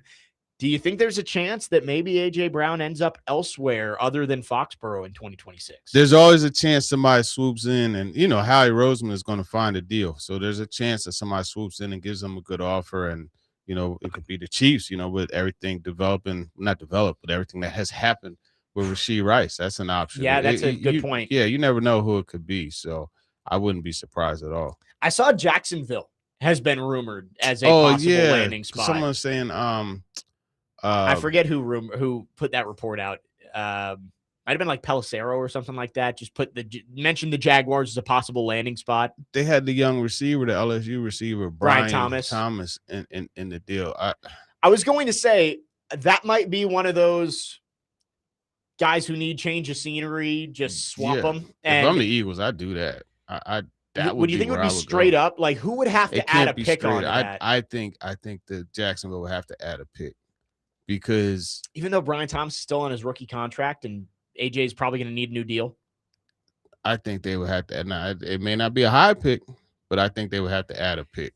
Yeah, I can't see that as a player for player. But then again, at the same time, understanding how desperate the Eagles are to get rid of them, and I mean, you could. That would be an argument that could be made either right. way. If the package is centered around Brian Thomas, like. I just want – how old is Brian Thomas? I would venture to say 24, 25. 23. He won't be 24 until October. A.J. Brown is 28. He will be 29 in June. So 5.5 years older-ish. Yeah, I don't know. That would be I wonder how those conversations are going because obviously A.J. Brown is more of a proven commodity than Brian Thomas Jr. Brian Thomas took a step back after a really strong rookie season, but he's still on his rookie contract. A.J. Brown, the contract is more and he's older. I would think maybe Jacksonville has to throw a pick in, but I don't think it would be a day 2 pick. I would think maybe like Brian Thomas Jr. and a 4th for A.J. Brown. Yeah, I could see something like that. That's interesting. There are a couple other names that have been brought up as trade candidates post June 1st. Myles Garrett is one that, I mean, it's pretty much every single year at this point. There's rumors that he wants out of Cleveland, and I don't blame him, right? Like they haven't been able to figure out the quarterback situation. They've only been to the playoffs once since he's been there. The Baker Mayfield year, they lost to the Steelers. Or no, they beat the Steelers and then lost to the Browns or the Chiefs. The Chiefs? Okay. I think. That sounds right. I think they lost in Arrowhead. Was that what, 2020?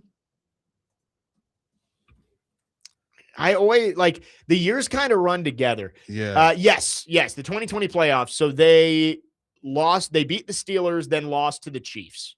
Okay. That was the year the Titans hosted the Ravens and lost. Lamar had that like 45-yard touchdown run. Yeah. So that's the only time that Myles Garrett has been to the playoffs. I get it if he's getting tired of being over there. And, what would it take to trade for Myles Garrett, who's obviously coming off of the greatest sack season in NFL history, but also he's getting paid a ridiculous amount of money and he's 30 years old. Not saying that means his clock's running out, but Would it take multiple first-round picks to get Myles Garrett? I would think so. I would, yeah, I probably. I would, yeah. But maybe you get something back in return too, like 2 firsts and Myles Garrett in a third. Because it's like, again, it's the money has to play a part in this too. He just signed that extension and he's getting paid an insane amount of money. I just don't see that getting done. You know, last year it felt like it was actually going to happen, but then they offered him the 4-year, $160 million contract, and he said, "You know what? I will stick around." So sounds like a you know what? reason I'll be stay okay. around. I don't know if that one gets done, but I do think that there's a chance. It's just who would be willing to pay that much? Like, who feels like they are a Myles Garrett away from a Super Bowl? Like the Bills? Bills. I still think the Eagles would do something like that. They just traded for Jonathan Grenard too. Obviously not trying to say Jonathan Grenard and Myles Garrett are in the same. Like, you don't have to have a need for a pass rusher to go get Myles Garrett. Yeah, but I could see them doing that. Man, yeah, maybe like I know they're asking for a first-round pick for AJ Brown. Like, maybe not a 2027 first, but maybe they punt it down the road to 2028. Could they parlay that pick along with one of their own to go get Myles Garrett? Could be. His salary or his contract's interesting. His base salary, this has to be wrong. His base salary is only $1.3 million this year. And the signing proration is 4.3. Where is all the money going? I guess he's got $30 million a year in 2029, 2030, but I don't know where is how is he only making $1.3 million this year? Let me check over the cap. Because SpotTrack no, it's right. I don't know where all the money went to. Wait a minute. His base salary is only $1.3 million this year. He must have gotten a ridiculous signing bonus. Yeah. That's an interesting. So maybe it wouldn't be quite as difficult for a team to take on that deal. I don't know. There's got to be something missing from there. SpotTrack and Over the Cap both have it. I guess it's the signing bonus must have been like half the contract, if not more. Anyway. Myles Garrett, he will be 31 coming up in June. Oh, okay. You know what? He has 15.5 signing bonus proration. Okay. Roster bonus is 5.8 and then $1 million workout bonus. So it all kind of adds up, but it is strange to see Myles Garrett base salary $1.3 million. I knew there had to be something. And to your point about the signing bonus, that's really where. 4312 says, LOL, Garrett going to the Bills, winning a Super Bowl, and going into the Hall as a Bill would be a prime Browns move. I mean, that's. Well, the good thing is players don't go in as. Yeah, it's not like baseball. Yeah. Right? Gary Carter is an Expo. Justin Verlander better be going in as a Tiger. Houston Astros. He better. I know we won championships there, but he's a Tiger. Yeah, I get it. Let me just look. Like, who else would make sense as a landing spot for Myles Garrett? I don't think he's going to get traded, but there are some teams, if you're in a go for it move, the Bills are the one that I look at the most and say, like, yeah, that team needs to get over the hump at some point. They've tried. Dallas could be interesting. Although, they just made that trade to get Quinnen Williams. So they're missing a first round pick. Who else they're not going to trade him in the division. No one in the AFC South. I don't think the Chiefs maybe the Chiefs, but I don't know. Yeah, I still, I put the Eagles in there, man. Howie Roseman, I wouldn't put it past him. Like, I've seen that guy you're like, what the heck? I could see Eagles or Cowboys making a move. Cowboys, I think less likely. They may just believe in Malachi Lawrence, who they took in the first round, who obviously is not Myles Garrett, but, you just spent a first round pick on him. Maybe the Chargers. Like, are the Chargers in a go for it mode where they just haven't been able to get the playoff success? That could be the missing piece. I don't know. But I'm interested to see how that all plays out. There is one other name that has been brought up as a trade possibility, and there have been some, I don't even want to say rumors and rumblings, but some people saying the Titans should get involved. And I want to get TD's thoughts on that coming up next. We'll talk a decent amount of defense for the Titans in the final hour. There's a name that was mentioned at OTAs last week that I wanted to get TD's thoughts on. And of course, this trade with the Cardinals that seems to be a possibility around the league, not just here in Nashville. 615-737-1025. Hour number 3 with Turron Davenport is coming up next. Jake Lyman, TD, and Parker Kelly here on Next Man Up, 1025 The Game.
Final hour, next man up, 102.5. The Game. Jake Lyman, Turron Davenport, Parker Kelly alongside you, broadcasting from the Busy Bee Plumbing, Heating, and Air Conditioning Game Nashville studios, home of the $99 yearly Beehive membership, where the buzz is always about great service. Been a fun show talking Titans and the NFL so far. We are going to stick with the trade rumor mill to start off the third hour of this show. Talked about some possible post-June 1st trades. A.J. Brown, of course, is the most likely one. Myles Garrett maybe on the outs again in Cleveland. I heard over the weekend, TD, just quickly on Myles Garrett, that he still has not met Todd Monken. Todd Monken's been hired for almost 5 months now, and apparently they still have not actually met in person. Yeah, so that's very strange. Maybe there's a chance Myles Garrett gets traded, but there is a more affordable pass rusher who could be on the trade market. Josh Sweat, who signed a 4-year deal with the Cardinals after last season. He helped the Eagles to the Super Bowl back in the 2024 season. He has 3 years left on his deal, and there's rumors that he could be on the move from Arizona. Do you think, TD, that the Titans should at least be involved in that trade market, given defensive line is probably their strongest spot right now, but Josh Sweat would fill a different kind of role in that wide 9 spot that maybe they haven't been able to fill quite yet? Yeah, I think they should be, interested. It's definitely a move that I think would help them clearly, because there really is no sure edge rusher on the roster. And you could point to Jermaine Johnson, but, he's a free agent after this year. Yeah. So who knows? I think, absolutely. That's a move I would look at. Yeah, I think with pass rush, there's a lot of the defensive tackle group. I think you feel solid about, of course, Jeffrey Simmons, John Franklin Myers. But on the outside, it's a lot of ifs. Like, sure, Jermaine Johnson could have a big bounce back year, a year removed from the Achilles injury. Femi Oladejo could take a big jump after missing most of last year. Keldrick Falk could come in and be an instant impact player, even though he only had 2 sacks last year. But it's a lot of ifs. It's a lot of question marks. Josh Sweat is more of a proven commodity. He's a guy that you know what he can do. Mm-hmm. I'm looking at some hypothetical trades that Yahoo Sports put out there, and it looks like, again, we don't know what the actual market is, but maybe it would only cost a 3rd or a 4th round pick. Cardinals right now are in a little bit of a bind at quarterback with Jacoby Brissett holding out for starting quarterback money. Could you throw a 4th and Will Levis at the Cardinals for Josh Sweat and make that happen? If that is the package, I would do that 10 out of 10 times. Mm-hmm. They drafted Carson Beck too, right? They did. But Jacoby Brissett holding out is one of the stupidest things I think I've ever seen. Like, I understand that you are going to be the starting quarterback this year, but that doesn't mean that you get starting quarterback money. You are the starting quarterback because they didn't have the ability to get somebody better than you. Right. And so if he's going to keep holding out and there's not really if the gap is too big between the team and Brissett, maybe they do look to add another veteran quarterback, somebody who can come in and start until Carson Beck is ready. And maybe Levis is that guy. If that was the package, 7 days a week, twice on Sunday, give me Josh Sweat. Easily, man. Yep. Easily. I remember the Eagles drafted him. He was, I think, a 3rd round pick. I think he would have been a higher pick, but he had a broken leg or something that he was dealing with. Yeah, that sounds right.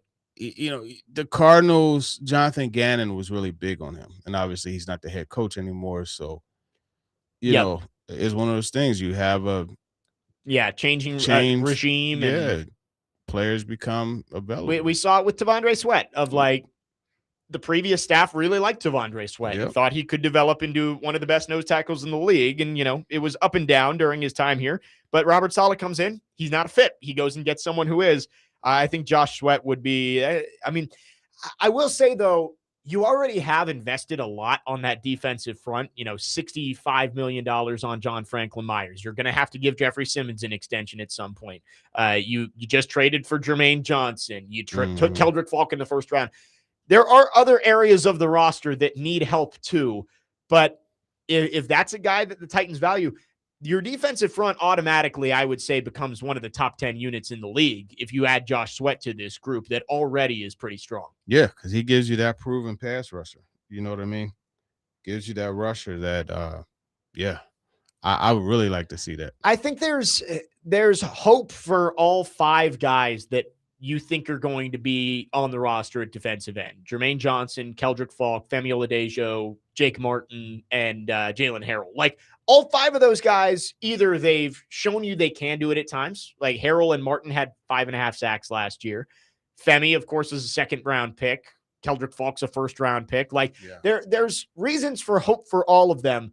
But I don't hate the idea of going and getting somebody that can do it instead of hoping that they're going to do it. Yeah, and especially when you already use a heavy rotation in Robert Saleh. He said it, so I think that would be good. The main thing is just finding those combinations that are right, getting that NASCAR package, so to speak. That would be a nice package. Jermaine Johnson, Josh Sweat, having John Franklin Myers and Jeffrey Simmons in the middle, like, that's a nice package. Right? Yeah, and then you'd have other options too. Robert Saleh said he only wants his top guys to play about 60% of snaps, and so you can rotate Keldrick Falk in, and he's good on rundowns for this team. And then you hope that Femi Oladejo can develop as a pass rusher, and Jacob Martin. So I do think that could make sense for the Titans.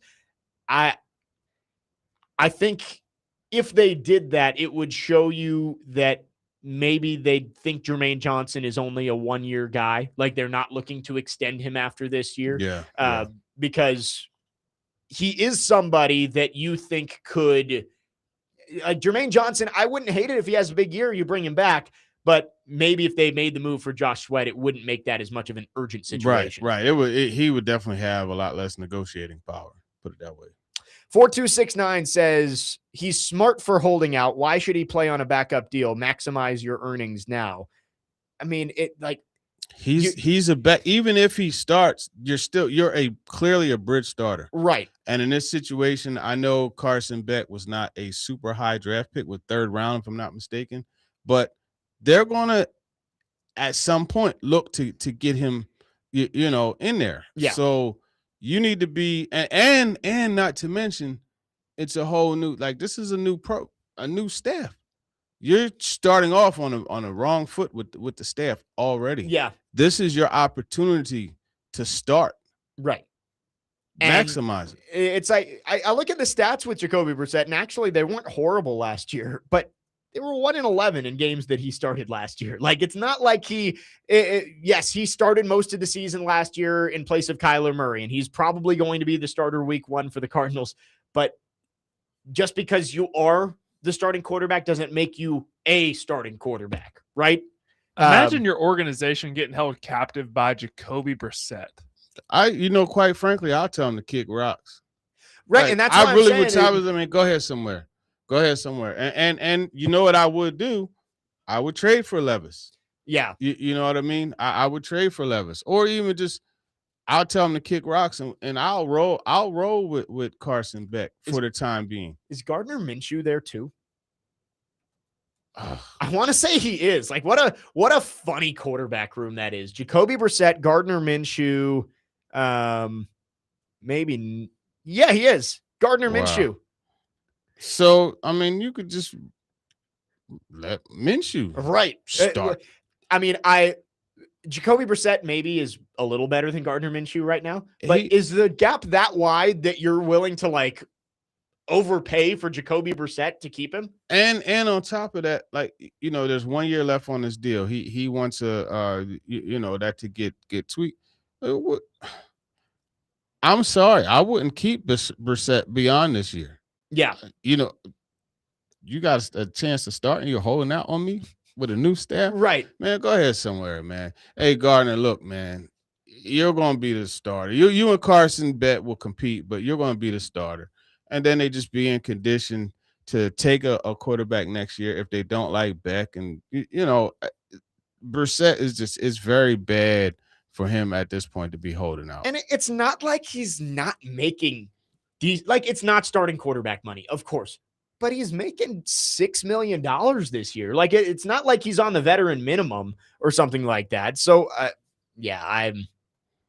he's He's made a good living for a backup quarterback. $70 Yeah. million in career earnings for Jacoby Brissett. I know that you've got to take what you can get when you can get it, but he has no leverage in that situation. The Cardinals have all the leverage. 4312 asks, is Carson Beck older than Will Levis? No, he is not.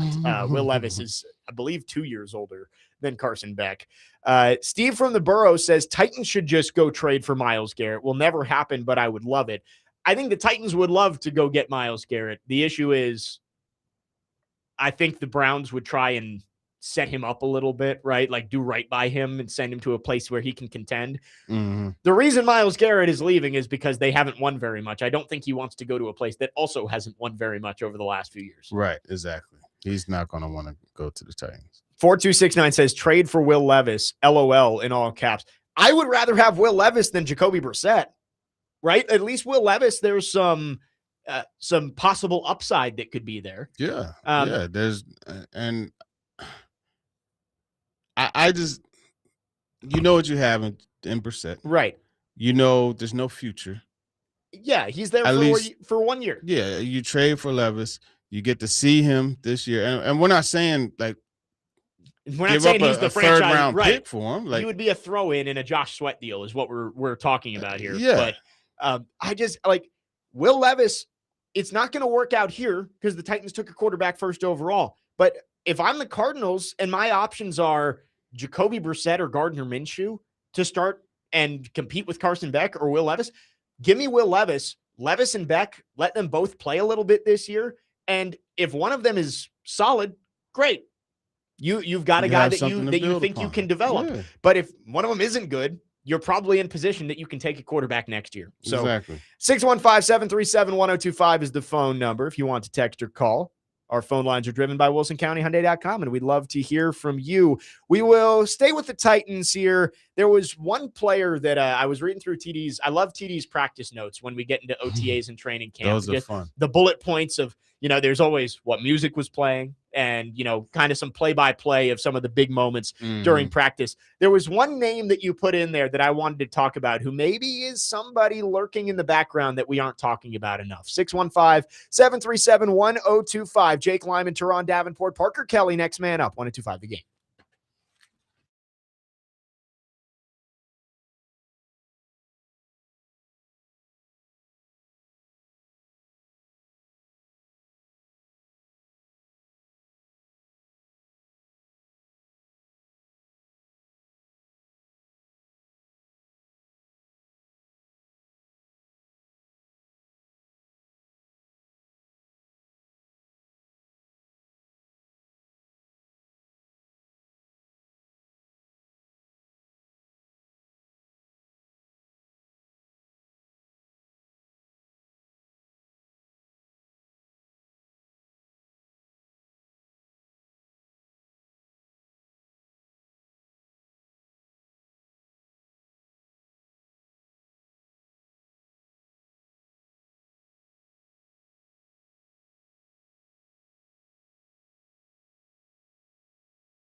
Next man up, 102.5 The Game. TD Thursday. We got Turron Davenport in for a few more segments here. Jake Lyman, Parker Kelly in as well. Talking Titans. OTAs continuing. Back open tomorrow, so we'll get another look at the early edition of the 2026 Titans tomorrow over at Vanderbilt Health Sports Park. But TD, last Thursday, Carnell Tate drew a bunch of the headlines. But I wanted to flip over to the other side of the ball because I do think cornerback is one of the thinnest positions on this Titans team. Yes, you went out and got Alontae Taylor and Cordell Flott to be your starting cornerbacks on the outside. Marcus Harris seems to be a guy they like in the nickel. Yeah. You got Joshua Williams, who Mike Borgonzi was part of drafting when they were in Kansas City. But beyond that, there's not a whole lot. You did post in your notes Micah Robinson with a little eyeball emoji. And he played some decent football down the stretch after the Titans claimed him off waivers from the Packers last year. Is that a guy that maybe we're not talking about enough who could end up playing a decent-sized role for the Titans this year? Yeah, I think he's going to have like that Darryl Baker type of role. Okay. You know what I mean? Yeah. Where he's a guy that is more reserved for a backup, but he'll give you some starts and he'll give you a good rotational play. It's not something that, hey, I mean, you're not going to put him on Justin Jefferson and Jamar Chase and those guys, but he is someone that could give you quality reps. And he had a couple nice pass breakups. I love his aggressive play. I really appreciate that part of his game. He showed it in the Jacksonville game in the season finale. He had, I think, 2 or 3 pass breakups. I remember one on the opposite sideline that was really good. So, yeah, I'm always going to make sure I include him if he makes a play because I think he's a guy that doesn't get the attention and isn't thought of when you're talking about the rotation, but belongs in there. Yeah, I think towards the end of last year, not that Titans fans checked out, like you were watching the game, but it wasn't quite as in-depth of like noticing every single player on the field. And I think when you look back, you see that once all of the cornerbacks got injured, Micah Robinson was asked to play a decent amount. And given that he was a waiver claim and was kind of unheralded at that point, I think he earned an opportunity to have a role this year. And especially at cornerback, I mentioned it's thin. Beyond those 5 guys, I don't really know what cornerback looks like, right? Like you're probably going to either need to go make a signing or have one of these undrafted free agents step up because, again, it's not super deep on the outside. Yeah, it isn't super deep on the outside. I'm curious, like, does a Marlon Humphrey – now, I know Marlon Humphrey is not the same player as he was before. He's 30 years old, too, and stuff changes. But somebody like that or there's a few cornerbacks out there that at least you know their names, right? Which isn't everything, right? They could be past their prime, like Marshawn Lattimore still out there. Trayvon Diggs is still a free agent. Let's see. Jeff Okudah, former high pick. So talented, man. I know. So talented. And he's only 27 too, which is crazy. But nobody's picked him up. He was on the Vikings last year, making just like $2 million a year. So there's a couple of names out there that I think the Titans could bring in. And it's like, all right, that at least adds some depth. But, I think a lot of it might come from Joshua Williams and Micah Robinson. Those 2 guys, if they can be solid 3rd and 4th cornerbacks, it makes you feel a whole lot better. But obviously, neither of those guys you feel confident about based on what you know. Yeah, I tell you another name that's interesting, Tyreek Stevenson. Yeah. From the Bears. They drafted Malik Muhammad, who we talked about, the Texas corner. Yeah. There's a lot to him. You're talking about a long corner with speed and yeah, I think that would be a nice option also if he becomes available. You know who else is still out there? Dory Jackson. Bring him home. Bring him home, huh? Bring him back. He was bad last year with the Eagles. He struggled. What was it? A primetime game against the Giants where they just went at him. They went after play after play. Yeah. Ryan in Florida on the text line asks, good afternoon, guys. TD, 2 questions. Do you think a guy like Bosa is a good fit for the Titans? And we can start with that one. Joey Bosa's still out. Yeah, I think he's a good fit for the Titans in a situational role. He's a guy that brings you a veteran. Yeah, like if you can't make a deal for Josh Sweat or something like that, he could be Yeah. just one of those rotational veteran pieces that you have on the line. And the thing, when you get a guy like that you're going to rotate, you never, like, you catch lightning in a bottle. You know what I mean? Yeah. And he's going to be fresh. I'm not saying 10 sacks, but 6 to 8, Yeah. you could possibly get, because he's not playing a bunch of snaps. He's in there with a situation and with one goal, and that's to go get the quarterback. And Saleh has the relationship with his brother Nick, who he coached in San Francisco. So I don't think that's out of the question. Yeah. And he says, are there any free agent wide receivers that you think would fit as a Titan? I think they're done there. Yeah, I think they're done there. I wouldn't do anything else. It's really at this point where they are going to. Carnell Tate's going to get an opportunity to be wide receiver one. I said it yesterday on Talking with TD, man. They're going to look to prove themselves right. Yeah, I think that's a really good way of putting it. It's like, everybody asks, is he a wide receiver one? The Titans are going to say, well, he's going to be our wide receiver one. Right. We're going to see if he can do it. Going to give him every opportunity to do that. And that's fine. That's fine. And it's just going to come down to, look, Cam Ward has to, if that read's not there, he has to be able to. But I tell you what's interesting, though, that touchdown that he had to Tate. The deep ball? Not the deep one, the final one in the back of the end zone. Yeah. If you look at the video they posted, you'll see that he went this way in the progression. So Tate wasn't even, like, he looked and then went this way and then came back to it. You know what I mean? So he showed that he's going to go through, and if it's not there, he's going to keep it moving. But there's a trust factor that he is developing. And that's why I asked him about Carnell. Like, do you really seem to trust this young fella early? You want to make him know. And it's very clear that, hey, look, come on, we're going to get one-on-one. Come on down, because we know we're going to beat that. Well, I'm glad that we got back to this, because I totally forgot to bring this up when we talked about Carnell Tate earlier. You wrote, in that piece about Carnell Tate, that the Titans receivers had a 17% completion percentage against press coverage last year.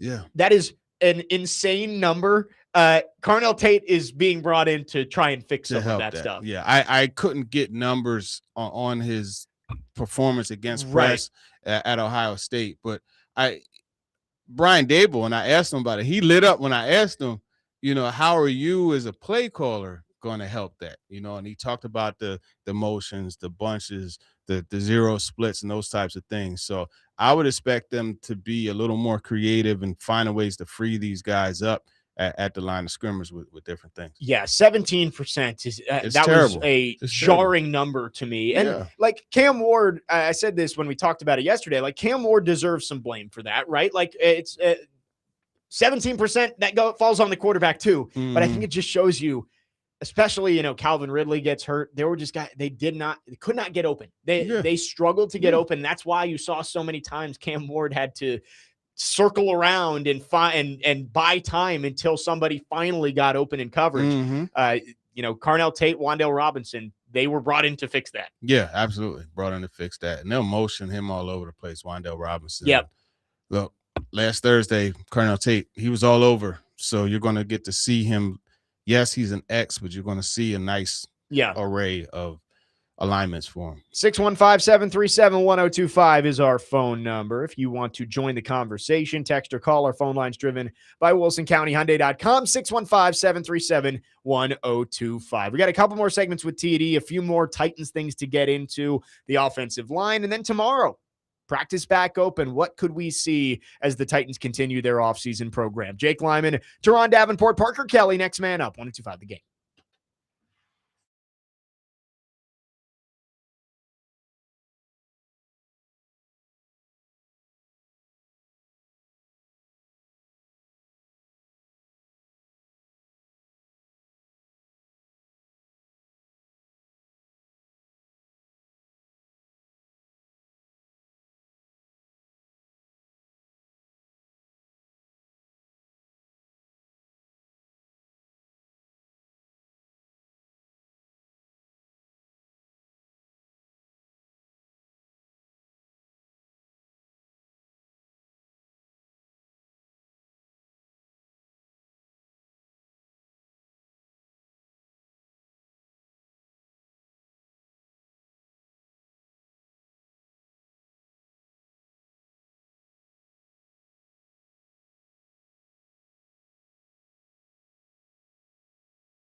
Like a cop car. This is Parker's last chance, and I think he cashed in. Bobby Valentino. Yeah. Because It's 11:45 is reserved. Yeah, it's reserved. This song it's funny. I wasn't with her because this song is over a decade old, but Yeah. it makes me think of my baby East, man. Because one of her posts on her IG, she got it like it's like That's the background music. Bobby Valentino's song Yeah. similar to this is in the background. Gotcha. Yeah, Gotcha. So, yep. Next man up, 102.5 The Game. We got a couple more segments with TD. We got some questions on the text line. Let's get to this. What we got? Josh says, TD, I know the Titans might be done with wide receiver and free agency, but if a Stephon Diggs or Debo is there and willing to take a 1-year league minimum deal, you wouldn't take that? Why? Yeah, why? I don't think there's anything either of them give you that you don't. Well, I mean, Debo is still, a nice gadget yard that they catch, but I think you could. Do you have there's not it doesn't give you much over what you already have. I would agree with that. Like, I'd rather see what Chim and Elliott can do as your wide receivers 4 and 5 than add Debo Samuel or Stephon Diggs past their prime into this. And it just doesn't. The gain outweighs the not risk, but outweighs the taking targets away from your already existing options. Yeah, and Brian Dable's been around Stephon Diggs. I think it's pretty widely known that he's not exactly the best locker room guy to have. He was voted unanimously as the one guy the teammates wouldn't want their sister to date. Yes, the Dalvin Cook's face when they asked him that is still one of my favorite clips of one of the. Who would you not want to date your sister? Diggs. Immediately. And then, of course, he had his stepbrother's music video out on the boat last year. It's I don't think that would be a good move. And Debo Samuel, I know he had a bounce back year-ish last year in Washington, but he still has lost maybe even 2 steps from where he was 3 or 4 years ago. I would vote no. I'd rather see the young guys. Belvis says, I'm concerned about the third safety. I'm also intrigued by Bishop Fitzgerald. Your thoughts? I get it, but I think Tony Adams is a guy that they're leaning towards heavily as far as that third safety option, to be honest with you. That's what you were telling me, that it seems like Robert Saleh really likes Tony Adams and he can kind of rotate into that big nickel role too, because they want Kevin Winston to stay at safety. So I agree, though.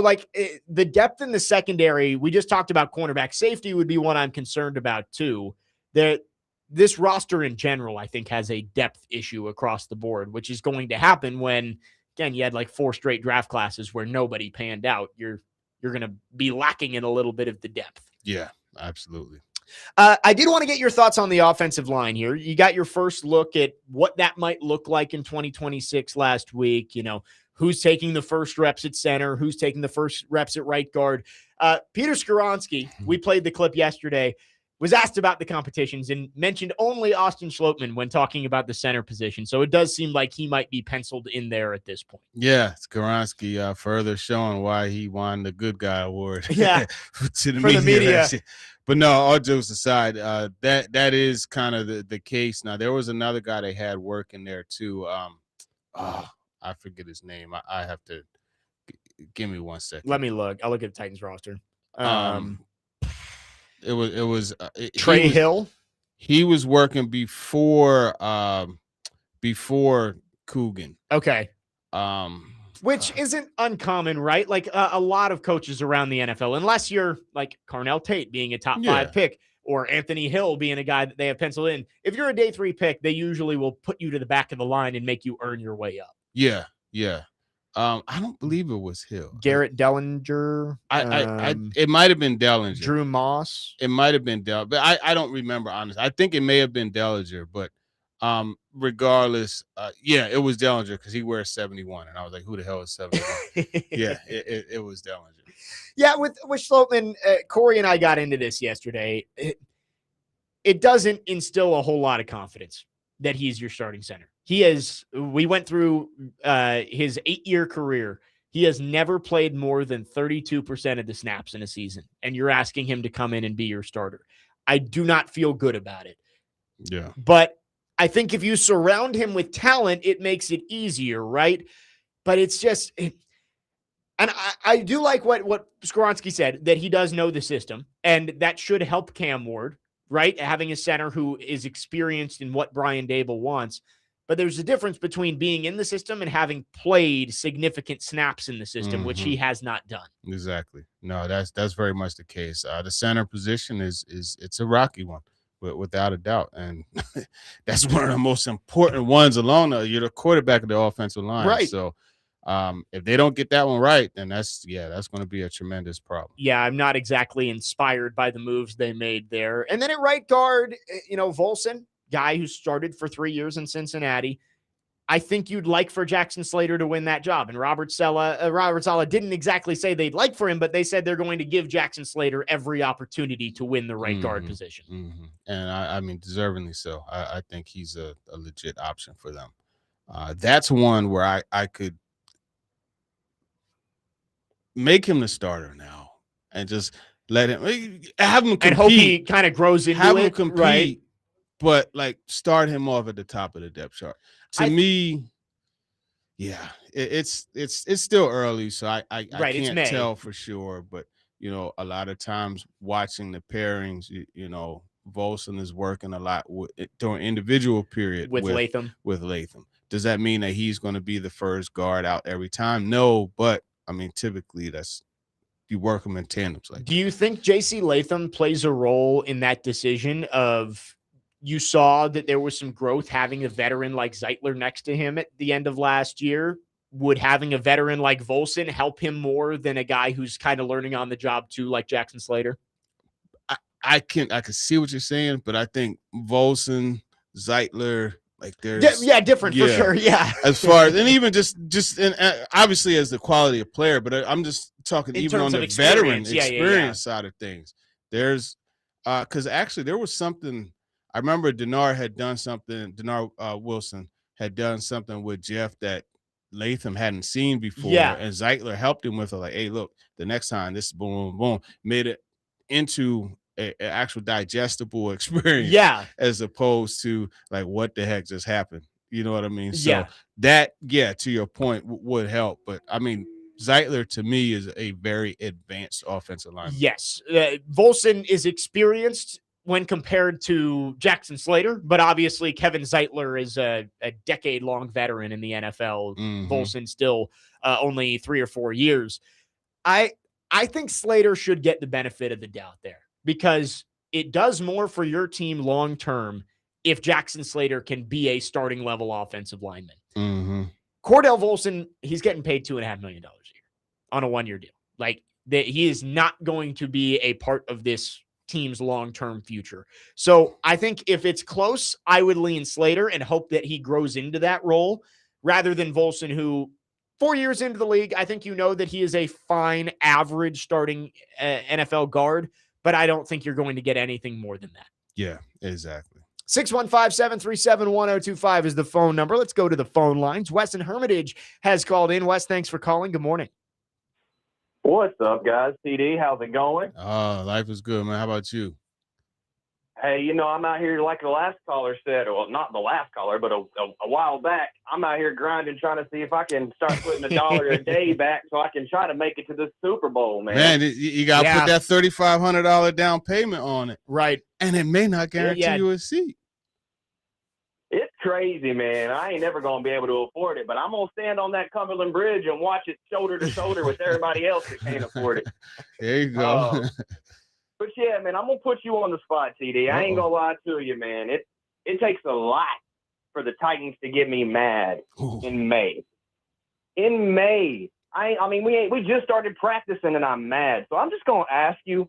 I'm not even going to give my opinion other than the fact that that I'm upset about it. What's the deal with Ramon Foster, bro? What are we doing? Why is he the new analyst? Why did they go that route? And how do you feel about it? There were so many better options. Give me 3 better options. Taylor Lewan. That I don't understand why you wouldn't have went with Taylor Lewan. I don't understand why Keith Bullock didn't get a phone call. Okay, Chris Bullock's Sanders, a good one. Derek Mason. Bullock's the number. Yeah, let me outside of Bullock. None of those guys you mentioned have more radio experience than Ramon does. Do you think Ramon will be able to connect with the fans during a game the same way that a Chris Sanders, Taylor Lewan, or Derek Mason would have been able to connect with the fans? I think he could connect in his own individual way. Yeah, I got you. That's what I think. Thank you. To me, I think the most important part of this is giving him a chance. You can't just write him off ahead of time. And then also, I will say this, he did a lot of good as the sideline reporter, where like there were times, quite frankly, where I listened to the broadcast in the press box because I wanted his sideline report. Yeah. I get what you're saying. I just don't feel like he's critical enough of this team. You know, I just feel like it's all sunshines and rainbows in the press box. And I understand, but sometimes you just have to call it like it is. And maybe it would have been the same sunshine and rainbows if it was Chris Sanders, because we love him to death, but we already know how he is with this team.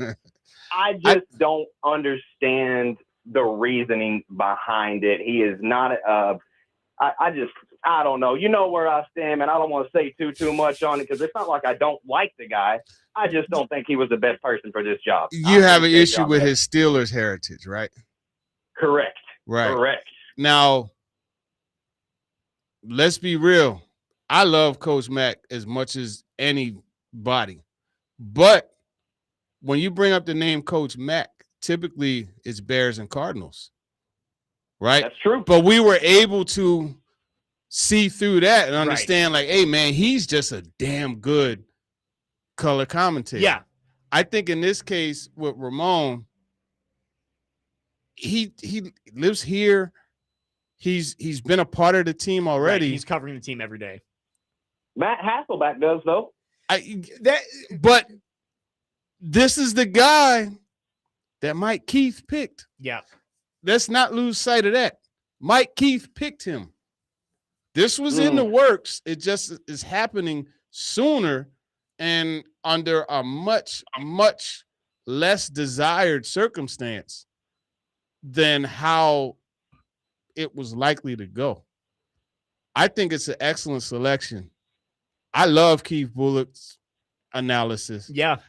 Taylor Lewan would have been interesting. He would have been entertaining. He's very raw. Yeah. Let's call a spade a spade. How much experience does he have? There's a big difference between as someone who's called games and done radio shows and podcasts, there's a big difference between calling a game and doing a radio show and a podcast. Yeah, so I've done it too. And the 2 times that I've done it, I was like, this is not easy. Yeah.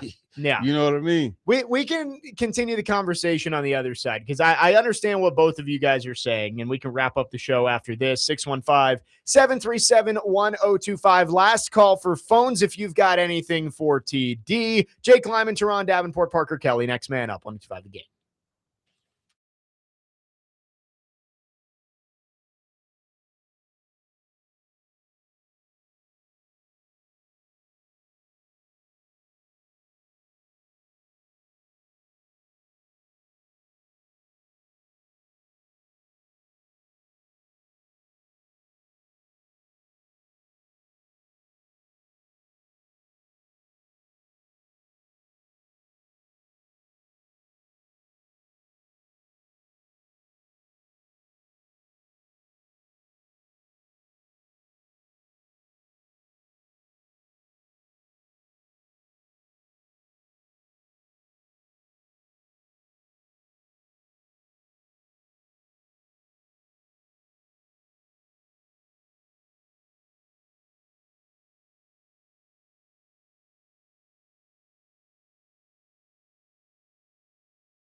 Next man up, 102.5 The Game. Finishing up the show on this TD Thursday. Jake Lyman, Turron Davenport, Parker Kelly with you.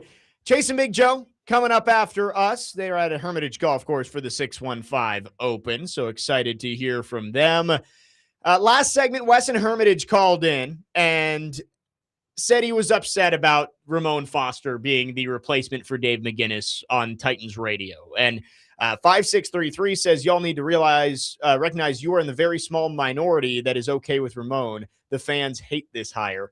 So I don't need to realize anything. I was asked my opinion and I gave my opinion. I understand that you want a former Titans player. And I agree that probably would have been a good choice to talk to Keith Bullock, talk to Trevor, mentions Jason McCourty. I know McCourty he's with CBS, and I'm going to guess that he probably would pick to stay with TV, doing TV games every week than do team radio. But I totally understand the fans that are upset about it. But Ramon is around it. And again, like you said, handpicked by Mike Keith to be in the Titans radio booth. And I will say, Wes said he's going to be sunshine and rainbows. And sunshine and rainbows maybe isn't the right word, but as somebody, I am a team broadcaster, your job is to find the silver lining, right? Like you are, if the team is getting beat, it is not your job to bash on them, right? You are a mouthpiece for the team, and you can be critical within reason, but you work for the team. So if people are like, oh, he doesn't criticize the team enough, it's because that's not his job. Well, here's the thing. I've heard him criticize the team, but it's not always as aggressive as, and that's the thing. You could critique without being personal and there's areas for improvement on every team, right? Just saying areas for improvement instead of weaknesses, that's a different. You're saying the same thing, but it's a different delivery. Well, and it's just teams down 35-0. There's not a whole lot of good stuff that you can say, but you try and find the good stuff.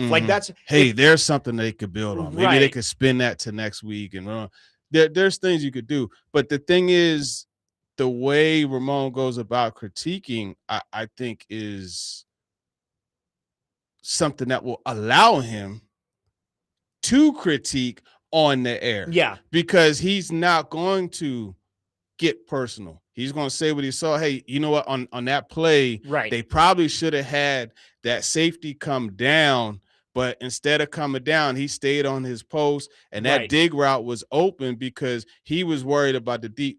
It's the same thing as saying, hey, the safety blew it on that one. Right, but you're giving an explanation in a nuanced way instead of just oh man, they blew that. I don't have a strong opinion on it either way. I understand the people who are upset because it's it's team radio, and you want somebody who you can connect with, right? Who connects with the fans because you watched him play, and Ramon. I understand people who say he would have fit much better doing what he did last year in the Vols booth because he is a former Tennessee Volunteer, right? And he fit in that role better than he would in the Titans role. But I would say give him a chance. Let's see how it goes. That's what I said. Give him a chance. And I mean, for heaven's sake, if Mike Keith approves it, who are we to be like, no? You know what I mean? Yes. 615-737-1025. We got Ryan Florida asks, Bullock is on the Titans staff now, right? I don't believe he is. He does some work, but he's not necessarily part of it. Right. Yeah. That'll about wrap things up for us today. TD, always great having you in. Good stuff today. We'll do it again next week. The Titans back on the field tomorrow, so should get some new content from that. See what the Titans look like as we gear up towards training camp in just a couple of weeks. TD, we will do it again next week. Thanks for coming. All right, for sure. Appreciate it. That does it for us. Chase and Big Joe are coming up next. Keep it right here. You're listening to 102.5 The Game. Chase Cave for 102.5 The Game. Sean Marks got us a nice setup out here. We've got also the world famous Andy Herron back in the studio running things. I don't know if you know this, but he's in like 5 bands. You should Google him for sure. 615 Open All Benefits Folds of Honor, which is a great cause. And if you were unable to get in on this golf tournament, good news is I'm sure we'll do this again.